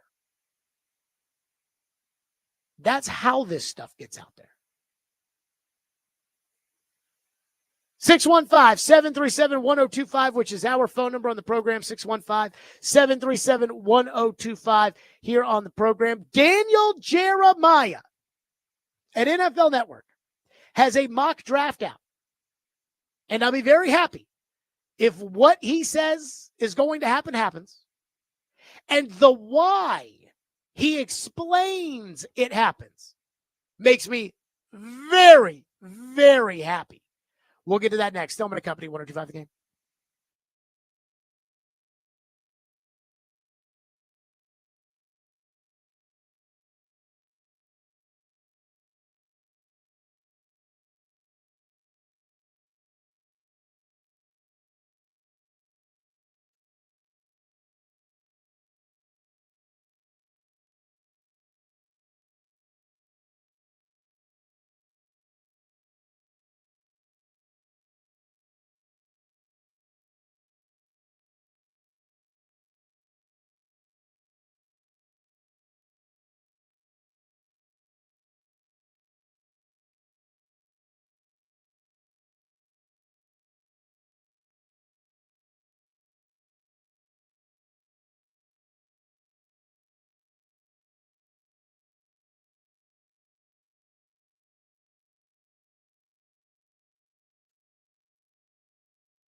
Stillman and Company, 1025, 1063 The Game, streaming live on Twitter, Twitch, YouTube, and Facebook Live. We are live from the Busy Bee Plumbing, Heating, and Air Conditioning Game Nashville studios, and we are presented by the Southern Bank of Tennessee. So Daniel Jeremiah, NFL Network, puts out a new mock draft. You know how these guys are. They put one out like every 3 weeks for the next, Ian, how many weeks are we until the draft? 2 months. So Over 2 months, 8. so probably around 8 to 9 weeks. Okay, so let's just say that they put one out every 3 weeks, and he's looking at 3 more mock drafts, and I believe that would put him at 5. And that sounds to be about right as how many the Mel Kipers and the Jeremiahs and the Johnny Joes and everybody else puts out there. So Daniel Jeremiah is the lead draft analyst at NFL Network. And in his latest mock draft, he has the Titans taking, Ian, can I get my little draft sound? In the latest Daniel Jeremiah NFL Network mock draft, Daniel Jeremiah has the Tennessee Titans with the number 1 overall pick, selecting Abdul Carter, the pass rusher out of Penn State. And I love it because, again, it's not forcing a quarterback who might not even have a first-round grade. But then they post a video at NFL.com, Daniel Jeremiah, explaining his latest mock draft. And granted, this could be lying season. People could be faking things, not telling the truth, whatever. But this was Daniel Jeremiah's explanation for why he has the Titans taking Abdul Carter, even though they do not have a quarterback. This is why he has them taking Abdul Carter, number 1, instead of the quarterbacks, Cam Ward and Shedeur Sanders. Here's what he said. Tennessee Titans first pick. I was talking to some folks around the league and trying to canvas just like your opinions, guys who know people in the decision-making process there, and not with direct information, but the same theme kept coming up over and over and over again, which was, this is new. You know, a lot of times we hear new regime accompanied with a new quarterback, but this was the feedback I was like, look, we're not completely sold slam dunk quarterbacks here in this draft, which has been pretty universal across the board. Right. They're going to have time. They're going to get time to eventually get their quarterback. And with a plethora of needs, like, do you really want to look back and say your first pick you had to replace a year later or 2 years later? Like, let's just park one in the fairway here. Let's just get the best player available, and then they can, hunt for a quarterback in the next couple of years. But they're where they are in their process. That was the feedback. So, boom, I pump in Abdul Carter. Okay. He just said, hey, just the sense I get is that this is a new regime, which, by the way, is hilarious. Chad Brinker's not new, but, don't let facts get in the way of the truth. And so, again, like, it's not really, Mike Borgonzi's new, but Brinker is not new, and Callahan is not new, but whatever, I digress. It's a new regime. They want to take their time. They don't want to take a huge risk here when they may have to replace this guy in 2 years. So let's just hit the ball on the fairway. Again, the Lions taking Aiden Hutchinson. Lord, please let this be true. Please let this be true, that the Tennessee Titans are saying, no, look, guys, we're not interested in these quarterbacks. We're not going to reach to take a guy who, again, Trevor Sikkema compares Shedeur Sanders to Teddy Bridgewater. No disrespect to Teddy. I love Teddy. But you can go get a Teddy Bridgewater if you want to go get a Teddy Bridgewater. So I hear that and I love it. His second pick in the draft is Cam Ward at number 2. Because his logic, and I don't think I need to play the audio, I think you can take my word for it. His logic is the Browns have to get a cheap quarterback. They're paying Deshaun $46 million. He said that he originally thought, they'll go Travis Hunter because with Kevin Stefanski, he'll want to sign Kirk Cousins. But the Browns apparently aren't interested in paying $46 to Deshaun and then $40 or whatever to Kirk, or $30 or $20 or whatever. They want a young quarterback. And so he has Cam Ward at 2 going to the Browns. And see, this is what I love. There are 2 choices when it comes to running a football team in the NFL. The old man told me this, and I love repeating this because I think sometimes maybe we get a little too carried away about, oh, no, it could be this or it could be. The old man said, you've got two choices in the NFL. You can either do your job or you can protect your job. When I look at the Browns, now I don't know if this is so much about protecting the job as much as this is cleaning up the owner's mistakes. But the Browns almost have to go quarterback. Because what are they going to do? Run Dorian Thompson-Robinson out there next year? They tried that for one game, realized it was a terrible decision, and immediately pivoted. They got to go quarterback. Again, I mean, look, the Browns are one of those teams that they run their operation with a different salary cap than everybody else because the cap is fake, and they take advantage of it the same way the Eagles do. They're just not smart enough to be able to stay away from Deshaun Watson. But they've got to go young at quarterback. And then with the Giants, I almost feel like now he's got the Giants taking Travis Hunter with the 3rd overall pick, and he's talking about, well, if they're able to acquire Stafford and then they can draft Hunter. And again, the Stafford trade, I'm just going to say this about a Stafford trade, and maybe there seems to be a lot of smoke, but I'll believe it when I see it. I'll believe a Stafford trade with the Rams when I see the Rams move off of Matthew Stafford. They were too close to the Eagles this year with too many good young players like Puka Nacua and Braden Fisk and Jared Verse, and they've got a good offensive line. Like, I just don't see it. But the Giants have to sell their fans on hope. And they can't sell their fans on hope with Sam Darnold because he's already been in New York. And they can't sell their fans on hope with a quarterback who's busted somewhere else, like Mac Jones.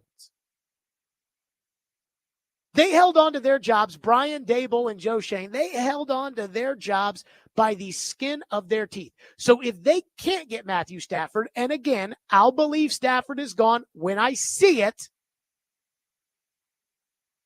then they have to go quarterback to almost justify their existence. Titans don't have to do that. And that's what I love. Again, this idea that Tennessee is kind of telling people, hey, we're not going to go quarterback this year. We're not going to force the issue. And if there's anything when it comes to Borgonzi and the Chiefs, it's how much he's talked about at the beginning of his tenure in Kansas City, how much he just freaking loves the Chiefs and how much the way they build it. You know, I remember when I first got here and we took a station in Louisville that was, you know, in existence, but needed a real kick in the rear end. And we did that. I mean, we did it with the work. Like Jason Anderson and those boys, like when we bring him on the show, and like we put in the work.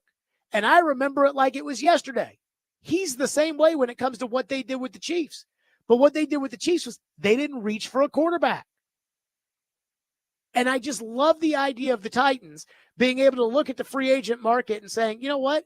Let's say we can't get Sam Darnold. If we got to bridge a gap with Aaron Rodgers and call it a day, we'll bridge a gap with Aaron Rodgers. We got to bridge a gap with Daniel Jones. We'll bridge a gap with Daniel Jones. We'll call it a day. You know, all these different things like you can do if you're not afraid that you're going to get fired tomorrow, and you can take the best player on a team that desperately needs good players. You have one good player, Simmons, who thinks that he can go on podcasts and tell everybody who they should draft. Which, by the way, I am dying because Titan fans, just sensitive freaking Titan fans on social media on Friday when I said, like, Jeffrey Simmons needs to shut up. Like, he doesn't need to be doing podcasts saying who the Titans should draft. And to me, that's a sign of the culture that Rand Carthon and Brian Callahan put in there, which is you can do whatever you want, Jeffrey. You want to throw punches at practice? You go ahead. You want to cuss out Buck? You go ahead. You want to tell us who to draft? You go ahead. Meanwhile, in Boston, I guess there's an issue with the Red Sox. The Red Sox signed a third baseman to like a $40 million a year contract, but they already have a third baseman who's making $40 million a year. But the third baseman they have apparently has stone hands, and the guy they signed is a Gold Glover. And there's kind of this debate, like, should the guy that's already at third move off of third? And the first baseman came out and said, oh, no, they shouldn't do this. They should do that. They should this. They should that. And apparently, I listened to Boston. They were just crushing this guy, being like, you're not the GM. You're not the scout. You need to shut up. And yet here, if I say something like that, it's like, how dare you say that about Jeff Simmons? That was a digression. But that's the only good player you have. That's the only good player you have. The only one. So you need a good player. You can draft a good player. Everybody says Abdul Carter's a good player. So go do it. And you can do it. You don't have to take a quarterback, even though there are people out there that think, oh no, you've got to. You've got to take a quarterback. 615-737-1025 on our program. That's 615-737-1025. I did tease a conspiracy theory that I had. I'm going to share that next. Stillman and Company, 1025 The Game.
Billy Callahan, another guy I've known for a long, long time, and a tremendous line coach.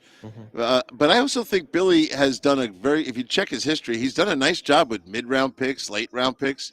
He does like developing linemen. I think that's an extra bonus for you and the front office. Absolutely. My brother started out in Dallas with Coach Callahan, so I know his reputation throughout the league, and it was similar to Andy Heck when we had him there. We were taking these guys and develop them, and then you take a guy like Andrew Wiley, we got on the practice squad and ended up developing and starting the Super Bowl for us. So, that's what you have to have. You have to have these coaches that believe in developing these players. That's an important part of the process. And so we're very fortunate to have Coach Callahan on staff. I did not know Mike Borgonzi had a brother. That was from Moving the Chains on Sirius XM NFL Radio. Is that like Donnie Wahlberg and Mark Wahlberg, kind of got a little, Boston thing going on there. So I have a conspiracy theory about Billy Callahan, as Pat Kerwin referred to him. By the way, did I tell you I had a good long chat with Pat at the Super Bowl? No, I don't think you mentioned that. So Pat Kerwin, he doesn't do a lot of interviews. So we tried to get Pat on the show, but Pat doesn't do a lot of interviews. We had Jim Miller on the show, and we had Gannon on the show. Yeah. Well, I sat down with Pat for a while. They have like this backstage thing that they sponsor at Sirius XM, and they got the best snacks back there. And I was back there on the couch talking to Pat Kerwin. And I was telling him about how I came up with Floyd and everything else. And, he goes way back with Pete Carroll. And so we were talking about Bud Grant and, the stories that he had with Pete, whatever. And so it was a good chat. All right, my conspiracy theory.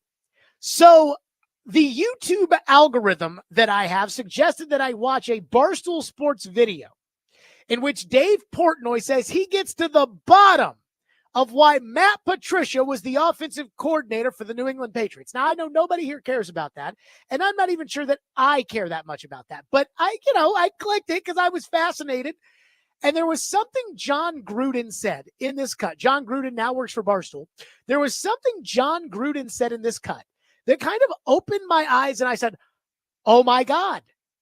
This is why they kept Brian Callahan, and this is why, outside of Bones Fossil, they won't pay to get Brian Callahan any good assistance.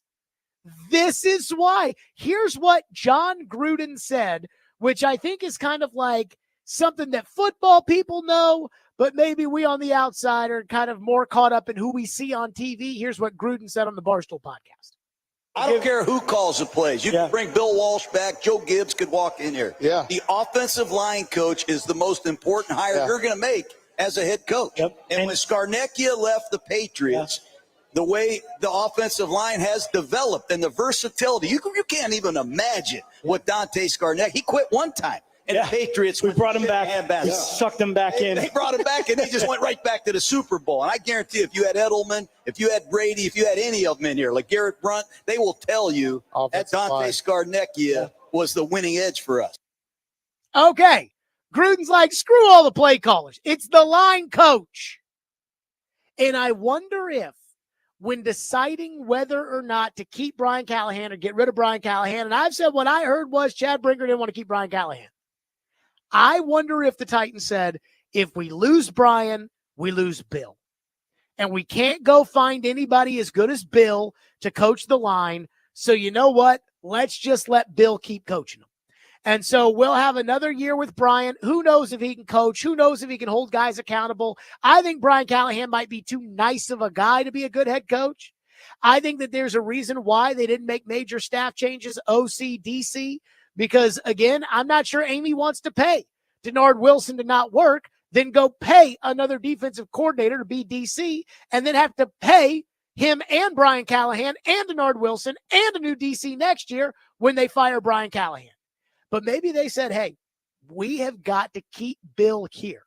And we've got to keep letting Bill develop these offensive linemen so we can finally get off this circus of Jason Hodeling and Keith Carter and drafting guys like Dylan Radins and not getting anything from them until year 4. Again, that Gruden, that I don't give a rat's ass who calls the plays. Because a lot of you all have been out of shape about Callahan saying, I don't want him to call the plays. And I'm like, calling the plays is the least of my concern. My concern is that Brian Callahan, as the coach, can't hold anybody accountable. That's my concern. Not about who's calling the plays. But maybe it was, hey, if we lose Brian, we lose Bill. And even though I was disappointed this year by the offensive line's performance, I do think there is something to Bill Callahan as the offensive line coach. And I bet if I sat down with Gruden and I was like, hey, and remember, Gruden beat Bill Callahan in the Super Bowl. And I said, hey, Bill Callahan really that good of a line coach? I bet you Gruden would say yes. For what Gruden's talking about, being like, you guys, you give me Bill Walsh. I don't care who's calling the plays if you don't have a good offensive line coach, man. So that's my little conspiracy theory, that Brian Callahan kept the job because of Bill Callahan. Let's go back to your phones. Matt is up next. Our phone line is driven by WilsonCountyHyundai.com. Matt, thank you for calling. Go ahead. Hey, Jared. Thanks for taking the call. Just wanted to touch base with you on Abdul Carter. No, Trevor's a fan. You trust Trevor. I've watched some Abdul Carter since he's kind of been rumored to be in the running for the number one pick. And, you know, I'm not really feeling it. You know, the guy's kind of a one-trick pony. And he was dominated pretty good by Oregon's both left and right tackle.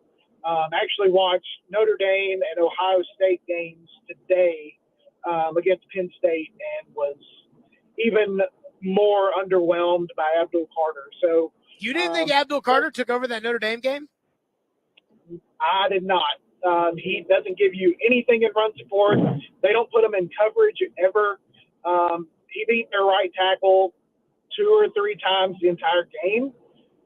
So didn't really see it, but would encourage you to watch. So I remember watching the Notre Dame game, and I want to get to the Oregon game because there is something to be said. Thank you for your call.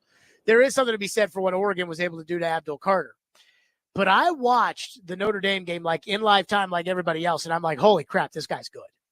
So again, I don't want to have the film snap by snap in front of me, but Abdul Carter was good in that Notre Dame game. Now, the Oregon game you bring up, very good point. Oregon absolutely neutralized Abdul Carter. Without naming names, Ian, I'd like to think that I have a pretty good sense of how Oregon was able to do that. Mm-hmm. One thing that does worry me is Oregon did run right at Abdul Carter. Like they used the running game to neutralize Abdul Carter. And that's something that he's going to have to get coached up on in the pros.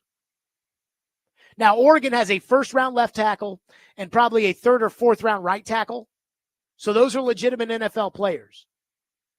And they did scheme against Abdul Carter. You know, like that was not just a total luck thing. Like they did scheme against Abdul Carter.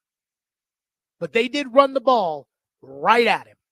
And that was part of the game plan, was we are going to run the football right at Abdul Carter.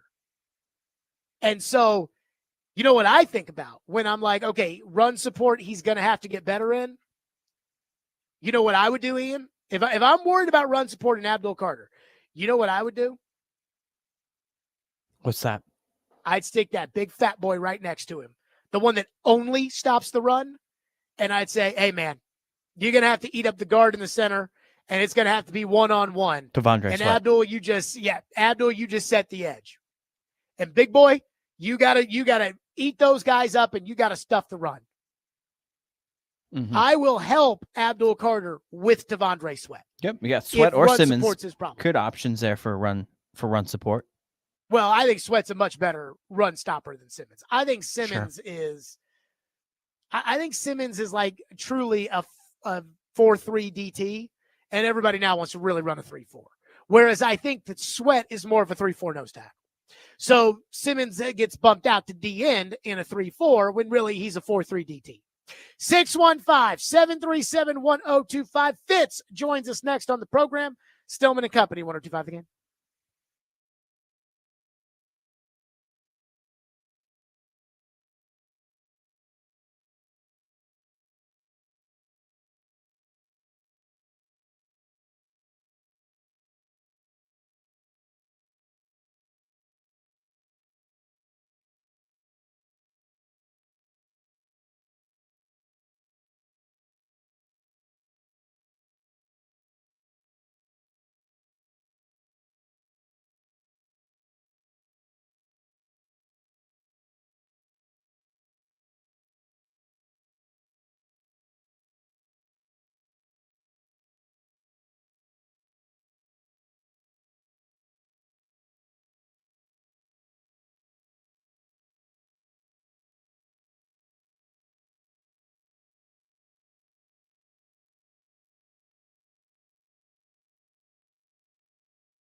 You think the team drafting first will make a major leap, and then also maybe the Panthers are a lot better this year. Why?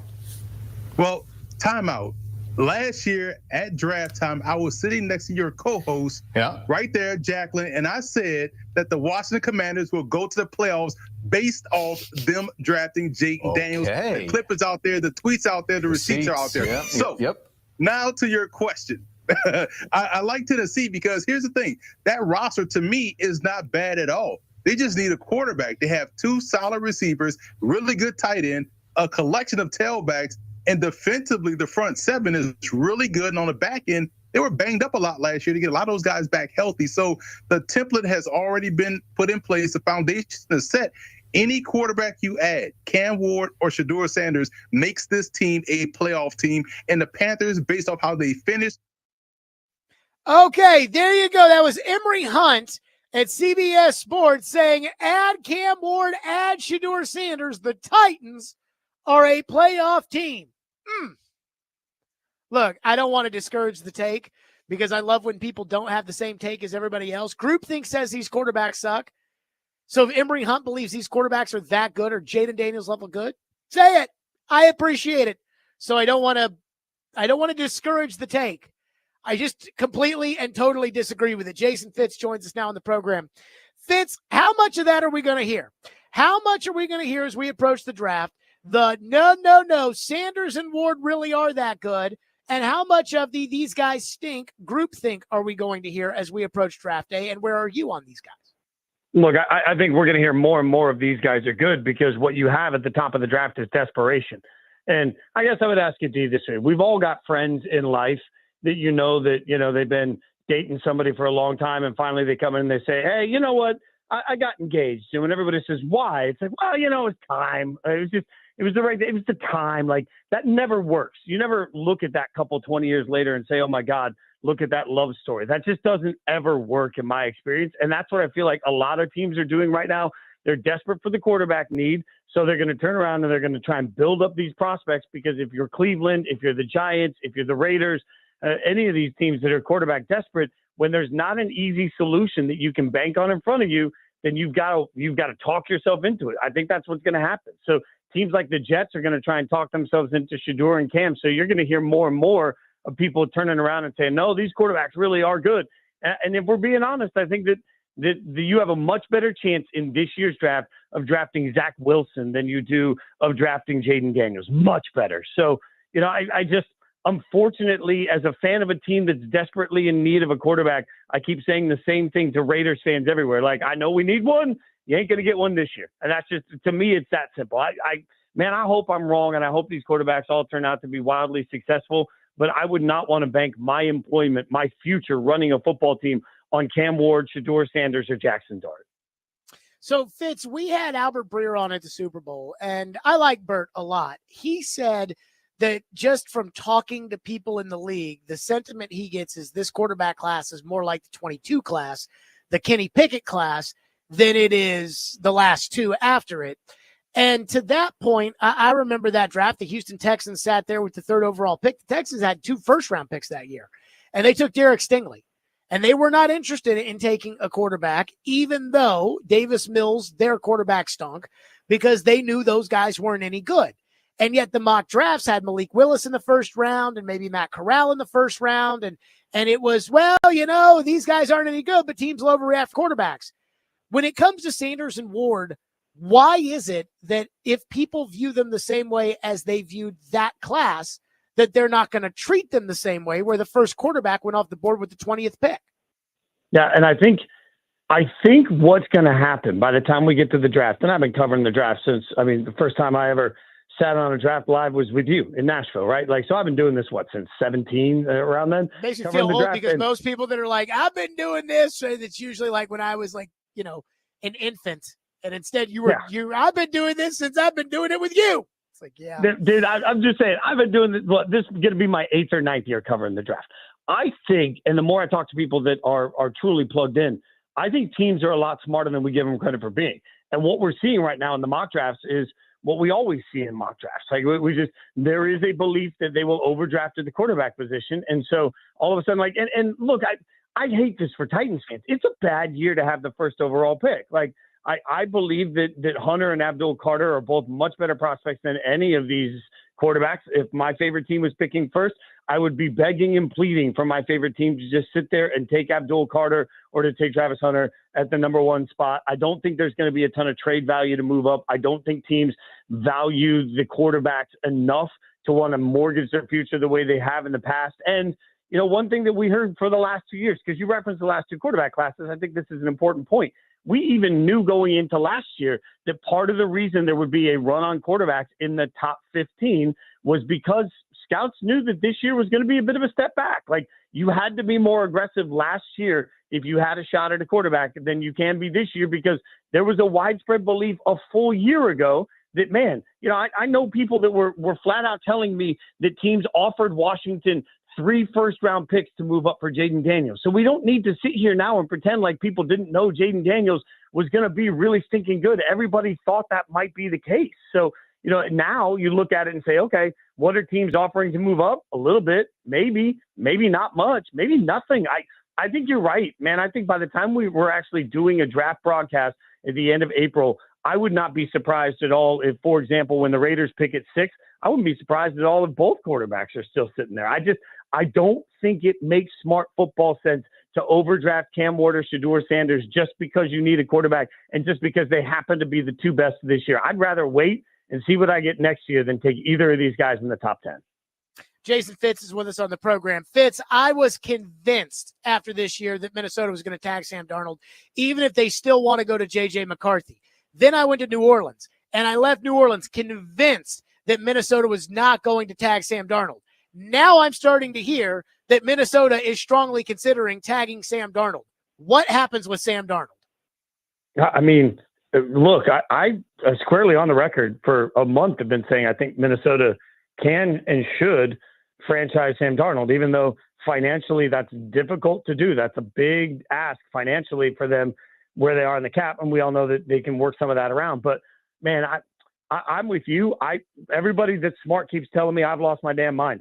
I don't understand how, if you're Minnesota and you just won 14 games with Sam Darnold, and then you look around and you remember what it was like a couple of years ago when the injury bug hit your entire quarterback room, and before you know it, you had guys starting games that people didn't even know were in the league. When you've lived that recently, and we don't know where JJ is in his recovery, we think he's going to be fine, but we haven't seen him. Plus, they wanted JJ to have a little bit of time. Like, if I believe I'm in a Super Bowl window, and you can't tell me if you won 14 games last year that you don't think you're still in a very high-level window. If I believe I'm in a high-level window, why would I take the chance that I have nothing at backup quarterback and J.J. McCarthy is a step back?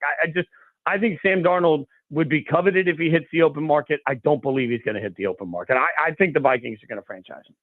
Do you think they're going to franchise him and keep him, or do you think they're going to franchise him and try to trade him? I think they're franchising keep him. I think they're going to have him. I think what makes the most sense for Minnesota is to go into this year at the quarterback position with 2 guys.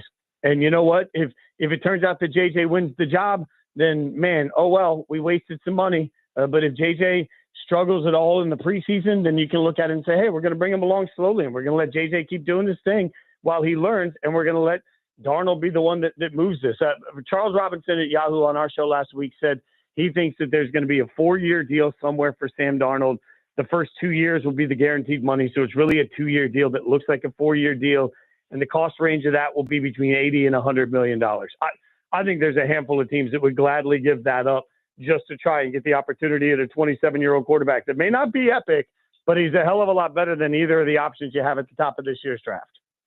Let me ask you this question about Sam Darnold, because I would be giving Sam Darnold that contract that Charles is talking about, and I would trade with Minnesota if they franchise tag him in order to give Sam Darnold that contract. And I know it's hard to go back in our minds, but let's go back 5 years after the Titans got to the AFC title game. You remember how they got there. They got there because Derrick Henry ran the ball for 200 yards against the Patriots, and then he ran it for another 200 yards against the Ravens. Ryan Tannehill made a couple throws here and there. Ryan Tannehill got a 4-year contract that averaged out to about $29.5 million a year. He ended up playing all 4 years. But with Ryan Tannehill, again, we knew the ceiling was kind of limited. We also knew that he looks pretty good with Derrick Henry and A.J. Brown and Arthur Smith, like Sam Darnold looked pretty good with Kevin O'Connell and his receivers and whatnot. Who's better? Tannehill, and I want to say he was probably 30 at that point in time. Tannehill then or Darnold now?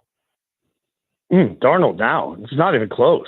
Darnold now, yeah, 100%. And I think I like the way you set that up, by the way, and it makes me want to say one thing particularly with the Titans.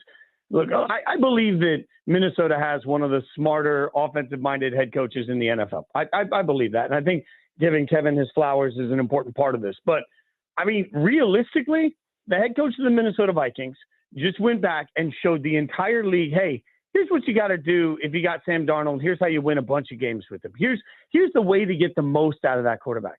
Do the Titans not have a head coach that they hired specifically in part because of his success working with a high-level quarterback? I mean, that's part of how he got the job, right? So isn't it fair to look at it and say, hey, if Kevin O'Connell turned around and put the map out there for everybody, then if you're a quarterback-needy team and you're looking at Sam Darnold, don't tell me you can't win with Sam Darnold, because we just saw a team win 14 games. Like, I know we're going to make so much about the 2 games at the end of the year, the 2 losses where he didn't look great. And that happened. Like, that's real, okay? I'm not sitting there saying that he's on the same level of, Mahomes and Josh Allen and Lamar Jackson. But is he at a level where, boy, you could win a lot of football games? Yeah, I honestly believe he is. Like, he just won 14 games in the NFC. So to me, I'm looking at it saying, hey, if I've got a head coach that I've hired in part because I believe that head coach is capable with quarterbacks, shouldn't they be able to make the most of somebody that we've seen actually be successful in this league? Like, I think if the Browns had any financial way to get to Sam Darnold, then I would look at Kevin Stefanski and say, dude, if you're really a coach of the year, you should be able to get the most out of Sam Darnold, right? Like, I'm looking at the Raiders and saying, okay, if we're going to look at Pete Carroll and Chip Kelly and say, wow, this is a tandem that can make the most out of a quarterback. Well, we just saw Sam Darnold be successful. And I would say the same thing about Callahan. Part of the reason you have that job is because the organization trusted that you could come in and make the most of a quarterback. Now, we don't know if a kid being drafted has everything it takes. You don't know. There's so many variables. When you're drafting, the leap from college to the NFL is so different that I will always buy the, hey, we didn't anticipate this, or this didn't translate well, like he just didn't have what it takes to be, all of those things. I can hear that from a draft prospect. But when you're talking about somebody that's played in the league and had success in the league with another coach, then as long as you think your coach is worthy of the same level of credit that Minnesota's coach is, why can't you get the most out of Sam Darnold? Boy, I think that is so well said. I've been saying that the whole time, which is, if you don't think, because Derek is like, well, they did it with Kansas City did it with Alex Smith because of Andy Reid. And I'm like, well, if you don't think that your coach is as good as the other coaches, then fire your coach and go get somebody who you think is a good coach. Fitz, great stuff. As always, appreciate you, bud. Appreciate you, brother. Have a great week. Yep, Jason Fitz on our program. Some of you have your prayers potentially answered. We'll get to that coming up next. Stillman and Company, 102.5 The Game.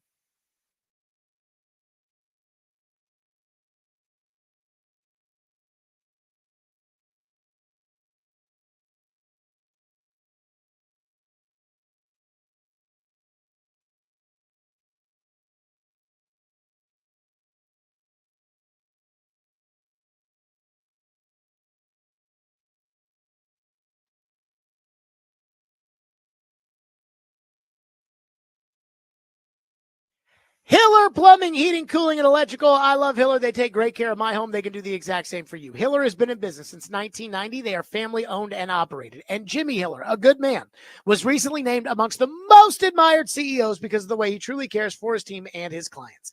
Hiller takes care of the customer on every job, every time, and they stand behind their work with 100% satisfaction of happy you'll be or the service is free. And if a customer is not pleased with the work that is performed, they will make it right. Learn more at happyhiller.com. That's Hiller Plumbing, Heating, Cooling, and Electrical, proud supporters of the Preds, the Vols, and Vandy. Hiller, call that fish truck today.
Stillman and Company, 1025, 1063 The Game. Be sure to tune in to 1025, 1063 The Game tonight for Vandy basketball as the Commodores take on Kentucky with a 6 o'clock tip. The pregame show starts at 5:30. Vandy men's basketball presented by Athletes Unlimited Pro Basketball coming to Nashville's Municipal Auditorium through March 2nd, starting now. Go to auprobasketball.com for more details and to purchase tickets. And by the way, Vandy does need to get a couple of wins here down the stretch in order to ensure that they are in the tournament. But there was some news today. FanDuel Sports Network, a.k.a. formerly Bally Sports, formerly Fox Sports, they are now available on Prime Video. And so for the cost of $19.99 per month, fans can, in the FanDuel sports markets, can enjoy, according to them, unparalleled access to their favorite local teams and hundreds of live events. I actually think that that's false. I think it is very parallel to what we're used to getting on cable.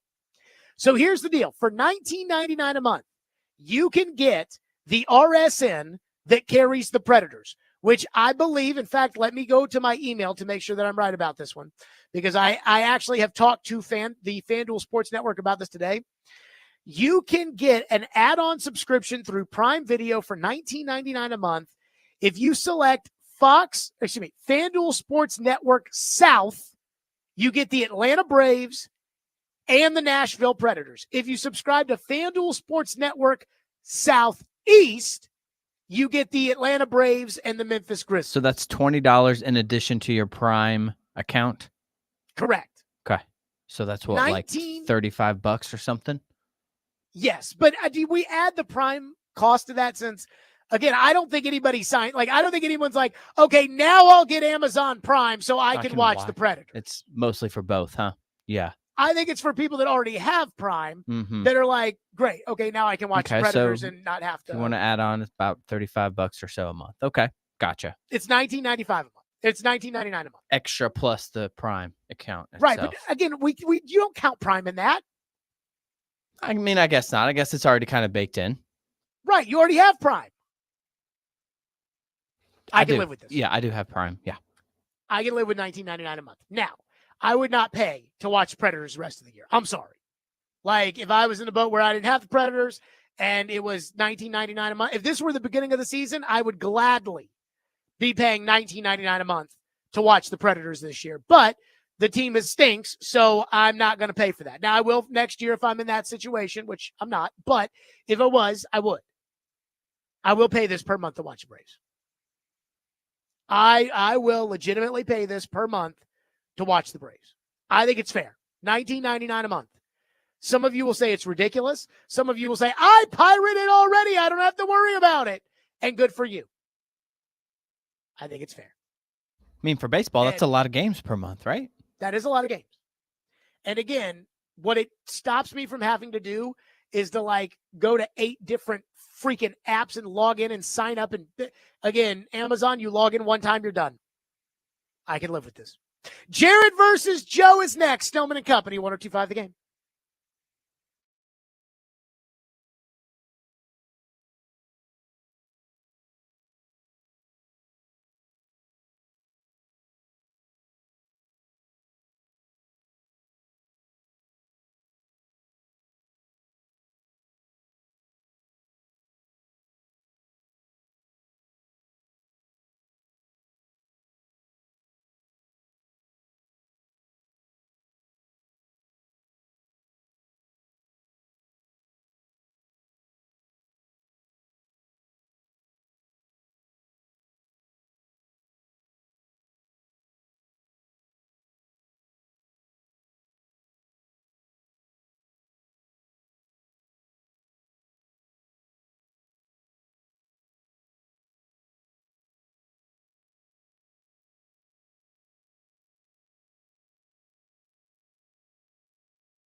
Stillman and Company, 102.5, 106.3 The Game, streaming live on Twitter, Twitch, YouTube, and Facebook Live. We are live from the Busy Bee Plumbing, Heating, and Air Conditioning Game Nashville studios, and we are presented by the Southern Bank of Tennessee.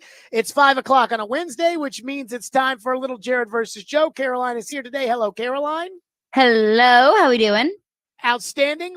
Let's get right to it since we got Vandy basketball at the bottom of the hour. Ian, hit it. Big discussions. What's the deal with this quad? Bigger arguments. I was right. I had my finger on the pulse of this team. It's so dumb. It's time. Oh, it was the cap. For Jared versus Joe. For you, this is actually kind of well reasoned. Brought to you by First Horizon Bank. Big bank muscle. Small bank hustle. And by Pella Windows and Doors. We make the rules around here now. Now on Stillman and Company. Let's get it on. Okay, Caroline, start us off. All right. Jared, you go first here. I figured you haven't talked nearly enough about Sam Darnold on your show, so I would like to throw him in the conversation. Is Sam Darnold the best option for the Titans at quarterback moving forward? And if it's not Sam Darnold, who is the best option at quarterback? So I will say, yes, Sam Darnold is the best option. In my opinion, there are three guys out there that are not bridge quarterbacks. Everybody else that I think the Titans could possibly sign or bring in, whether it's Stafford, Carr, Aaron Rodgers, whomever, it's kind of a one-year thing. Like Stafford or Carr might retire after a year, or you really only want to sign them for 1 year and then go get somebody else and everything else. Again, Rodgers, I mean, it's only 1 year. You might sign him to a 2-year contract. He might play 2 years, but that's a 1-year commitment. And then again, all kind of the retread guys, Daniel Jones, Mac Jones, Justin Fields, all 1-year options. They're all bridges. They're all retreads. You know, they're all taking a chance, kind of 1-year commitments. There's Darnold, who is a 27-year-old NFL starting quarterback that over his last 2 seasons as a starter has won 18 games. And that includes 4-2 in Carolina. Shedeur Sanders and Cam Ward. I am not a believer in Shedeur Sanders at all. Cam Ward's got talent, but I'm not sure there's really, I don't think it's very likely that Cam Ward ends up as a better player than Sam Darnold, which means that Sam Darnold is the best option at 27 years old. And I asked Fitz this. I said earlier today on the show, I said 5 years ago when the Titans committed to Ryan Tannehill for 4 years, after he had been discarded in Miami, after he had been the backup, after he had been the quarterback when they got to the AFC title game, but he didn't throw for a bunch of yards in either of those 2 playoff victories. It was Derrick Henry running the ball. Who was better, Darnold then or Tannehill, or excuse me, Darnold now or Tannehill then? And Fitz said Darnold now. I think they're roughly the same. Tannehill was 32 at that point. Darnold will be 28. If it's good enough for the Tannehill thing to extend, I think it's good. It's the best option here for Darnold. He's the best option. My second choice in this case would be either Aaron Rodgers or Shedeur Sanders, simply because I think it would be fun on the radio. That's all I got. I'm Darnold or bust. Like the Darnold talk, my God, you are turning Sam Darnold into like Brett Favre. Ryan Tannehill 2.0? I mean, my goodness. Did I not just compare him to Ryan Tannehill 5 years ago? Yeah, the only thing with that comparison is that, yes, Tannehill did not have big passing numbers. However, Tannehill made winning throws in those 2 wins, big throws, important throws in those 2 wins, and he played well. Yes, Derrick Henry led the bus, but he played well, whereas Darnold pooped his pants, as you have admitted, in the 2 big games that he got, the 2 biggest games that he got into this season, the division game and the playoff game. Tannehill threw, I will give you the Ravens game. Tannehill, the throw to Khalif Raymond and to Jonnu Smith, legit. The Patriot game, yes, he had the 2 throws to Ferkser, but he also had the stupidest interception I've ever seen to Corey Davis. So, like, well, he also had a huge 3rd down conversion late that helped him hold on. I mean, that was to Ferkser. Yeah, it wasn't a lot. But... Okay. Yeah, I mean, he made a mistake. Yeah, that was a bad pick. So he wasn't perfect. I mean, again, do we want to compare that to whatever the heck Darnold was doing in these last 2 games? You know, there's no comparison. But all that said, I don't disagree, because I think that if you can actually get someone who may have some runway in front of them and could potentially even continue to improve and has prime years ahead, that is better for the Tennessee Titans than a brief little interlude with Rodgers, Stafford, whatever. And also, I cannot project these rookies. I cannot project any prospect to have a season as good as Darnold had. And for the most part, it takes a very special prospect for me to presume that, because 80% of these guys are not even close to where they're drafted. And of the 20% that are in the first round, a tiny percentage of that is really what they're supposed to be. So I'll agree with Jared. Let me say this. I think, Caroline, to the second part of your question, and I have no idea what Joe's, if not Darnold, who, I think I'm now starting to root for Shedeur Sanders to the Titans, because it would be terrible for the team. Again, like, I love my Titans. I want them to win. Joe doesn't like the Titans, although I think he secretly probably does. But I want them to win. But if they're not going to win, I think that Shedeur Sanders would be just God's gift to this radio program, because everybody else is going to freaking kiss his tush, and I'm going to hold him accountable when he does things like sign his name with the money sign. God, yes. And everybody's gonna kiss his Dion, tush. he's going to take that personally, and this show will not back down from holding Shedeur accountable. We'll hold all the quarterbacks accountable, like we held Tannehill accountable when he posted that Celsius picture, which meant nothing. Yes, you wave your arms around, flap them around, and flap your gums at things that mean nothing. Yes, you do that. But it'll get amplified because of Shedeur and Dion, and I'm very, very excited. So I think I'm now starting to root for Shedeur. Just, if you're going to be bad, let's just be fun. Bad with Will Levis, that's not fun. Let's be bad where Dion's involved. Caroline, what's next?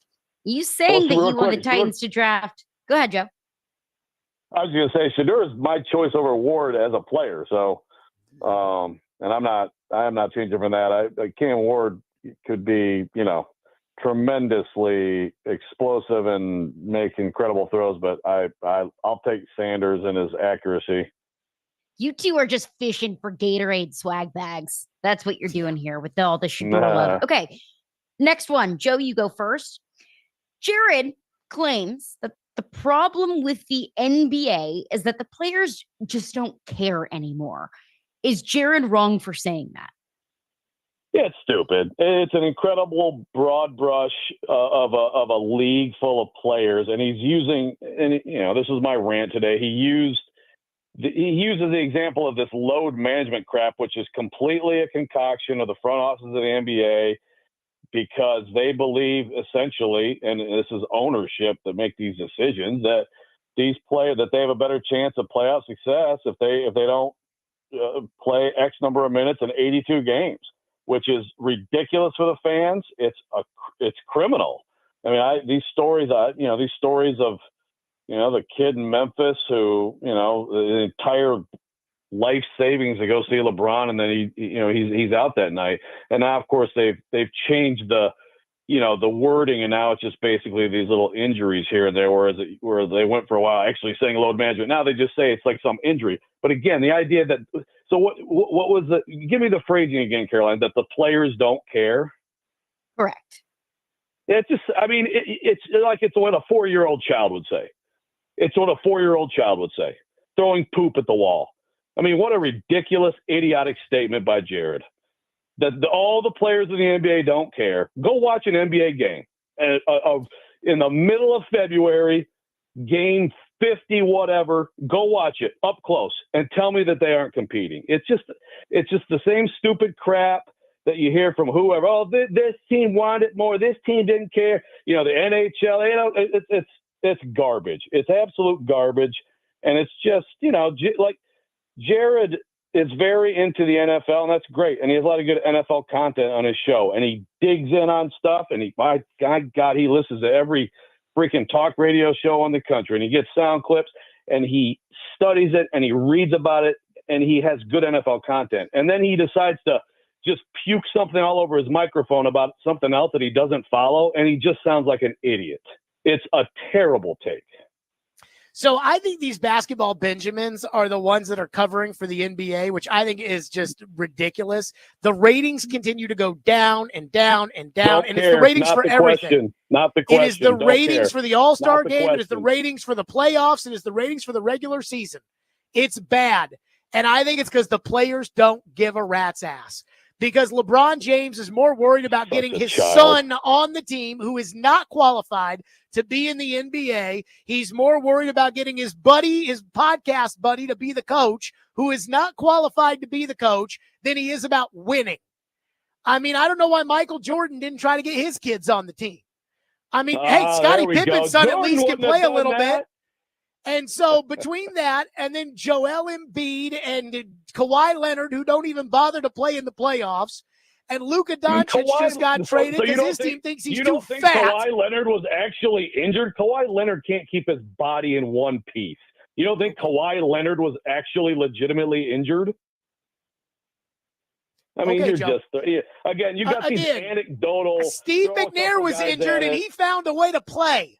Tom Brady's injured; he finds a way to play. Tom Brady can play, but Kawhi Leonard can't. Kawhi Leonard can't play.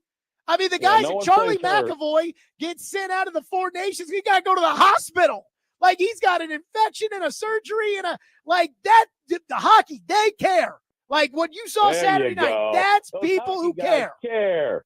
Those NBA guys, they don't care. I mean, they don't care. Draymond You're Green's on TV bitching about the All-Star game format when Draymond is the reason we're in this mess to begin with, and you like Draymond Green, Joe. Go watch Draymond Green play a basketball game. The most random game, wherever, whenever it is. What about an All-Star game in the past? Where they just, home run, trot up and down the floor, slam dunk over here. The NBA, they're too worried. In the that past, the thing they about the played NBA, such great defense. the They guys played like such great defense in Durant, those All-Star games. Oh yeah, the guys They didn't like have breakaway Durant and dunks while LeBron everybody stood around. and everybody else in that league, they're too worried.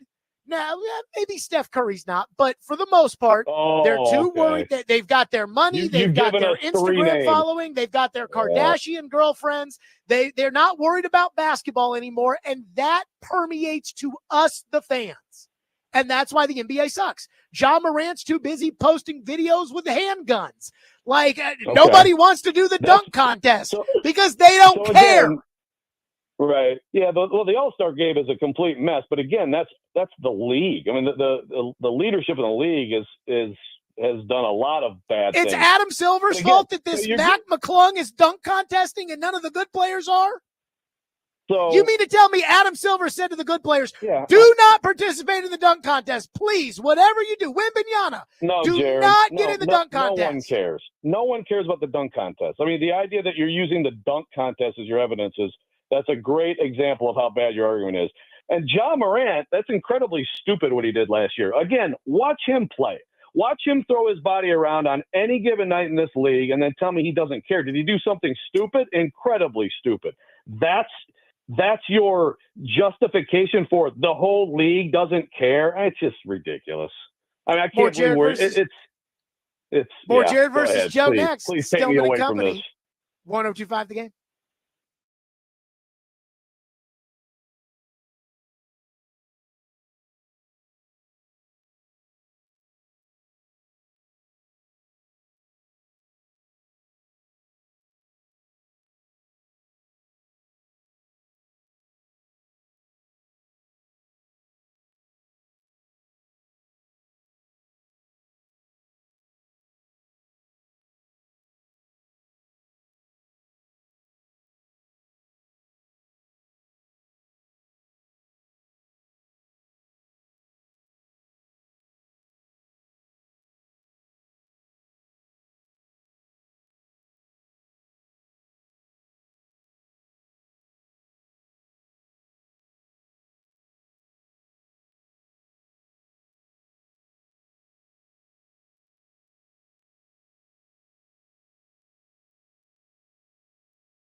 discussions. What's the deal with this quad? Bigger arguments. I was right. I had my finger on the pulse of this team. It's so dumb. It's time. Oh, it was the cap. Cap. For Jared versus Joe. For you, this is actually kind of well reasoned. Brought to you by First Horizon Bank. Big bank muscle. Small bank hustle. And by Pella Windows and Doors. We make the rules around here now. Now on Stillman and Company. Let's get it on. Caroline, floor's yours. All right, Jared, you go first. Mike Reese of ESPN, who's been covering the Patriots for forever, tweeted out today, opinion/analysis, the Patriots announced the release of linebacker Sione Takitaki, which reflects two things. Mike Vrabel, quote, has the juice on personnel as Takitaki was one of Elliott Wolf's guys. What does that mean in terms of Mike Vrabel being in charge in New England? And will he fail or will he thrive with the Patriots? How Vrabel of it is it for him to single out some random guy on the roster that he knows the other guy likes and cut him? Like, that is so Vrabel. That is so like Vrabel going down to the equipment room and firing Haas, the equipment guy, because I'm in charge now. And that is so Vrabel. And when I heard TD said that at the Senior Bowl, he went to like one of his favorite wing spots and he walked in and Vrabel was in there with Ryan Cowden and Stretch and no Elliott Wolf. I laughed my ass off. So the Vrabel takeover is well underway. I don't even know why Elliott Wolf is still there. He'll be gone soon enough. I think Vrabel's going to fail. Now, look, Drake May might be the best thing since sliced bread, and at least Vrabel's not going all in on the Vrabel buddies, and McDaniels is a real coach, is coaching him, and maybe that gives Vrabel a shot. But other than that, he's in a division with Josh Allen, and Vrabel is picking the players. And I believe that if I had to choose who's better, John Robinson as a GM or Mike Vrabel as a coach, I will take John Robinson as a GM over Vrabel as a coach. And because of that, I think this is going to be spectacular. The national media, the people of Boston, Patriot fans believe that the Patriots have hired the next Bill Belichick. I think they're wrong. I think 3-4 years from now, Vrabel will not be the coach there. I think he will piss everybody off. I think that they will struggle and they will be signing guys like Aaron Brewer. Vrabel will fail. Okay, so wait, I want to make sure I heard that correctly. John Robinson as a GM better than Vrabel as a coach? Yes. Yes? I badly need you and Paul Kaharski to have the discussion. I badly need this to happen. Well, I mean, Paul tried to argue that Floyd was as bad at the end as Rand Carthon. So, we'll save his takes for his show. So Caroline, the ultimate, I just want to make sure I have your question right. Is he going to fail or is he going to thrive? You're saying overall or just in terms of personnel? Just in general. Like, again, it's winning and losing, Joe. Yeah. Like, is he going to fail or is he going to have success? Well, he'll have success. Will he thrive and win a championship? I can't predict that. I wouldn't predict that. I think he'll win. I think he'll win in New England. I think Drake May I think he made a smart choice by going to a place where I think Drake May is a guy who's going to be a good quarterback in the league. And, as much as Josh McDaniels has just been an absolute disaster whenever he stepped outside of Foxborough, I also can't ignore Tom Brady. I don't think Tom Brady is just given the PR spin on Josh McDaniels when he's talked about his importance to him. So I think that Vrabel will win. So is that thrive? It's better than complete failure. I certainly think better of what he'll do than Jared does, but I also have my questions about the personnel side of it, and this gets into some of the things they did and how much of an influence Vrabel had versus sitting there ticked off that John did this or that. And I don't have the answers on all those transactions. I have an answer on A.J. Brown, which that alone could make the argument against what Jared just said. But I think Vrabel will win in New England. Do you think Vrabel will make the playoffs? Ever? Yes. Yes. You don't. Let's make the line right there. Yes. Vrabel will make the playoffs. Jared says no, he will not make the playoffs. Yes? That's what you're saying? I don't think he will. Okay. I think There you go. Vrabel Well, will if making the bomb. playoffs is thriving, then put me on Team Thrive. I think Vrabel will bomb in New England. I think he's so unqualified to run personnel. And yet, Vrabel. Vrabel thinks he's freaking, Vrabel went to Amy and said, I think I'm qualified. So I think he is going to totally bomb. Caroline, who wins this week? See, Jared, you had a lot going for you with your NBA take because Joe, ain't nobody care about the NBA. You The players don't care, Joe. That's players ridiculous. do not care. They don't. It's They so don't sad. care It's to so the sad. level that we Ridiculous. saw with the 4 nations. Like, we got 3 fights in 9 seconds. Like, they're not doing that in the NBA. They don't care enough in the NBA. Are you kidding? Again, I invite you to watch Draymond Green and how many fights he gets in a week, but keep going. Okay, Draymond Green. I mean, it's not the pinnacle Is he of in the NBA? Draymond Green would get into more fights on his podcast if he could. But Okay. Jared, I don't know if I can go as far as to say that John Robinson is a better general manager than Mike Vrabel as a coach. Like, it's fair to say that whenever John Robinson got fired, the Titans were horrific. But also, like, John Robinson made his fair share of flubs. They weren't horrific when Robinson got fired.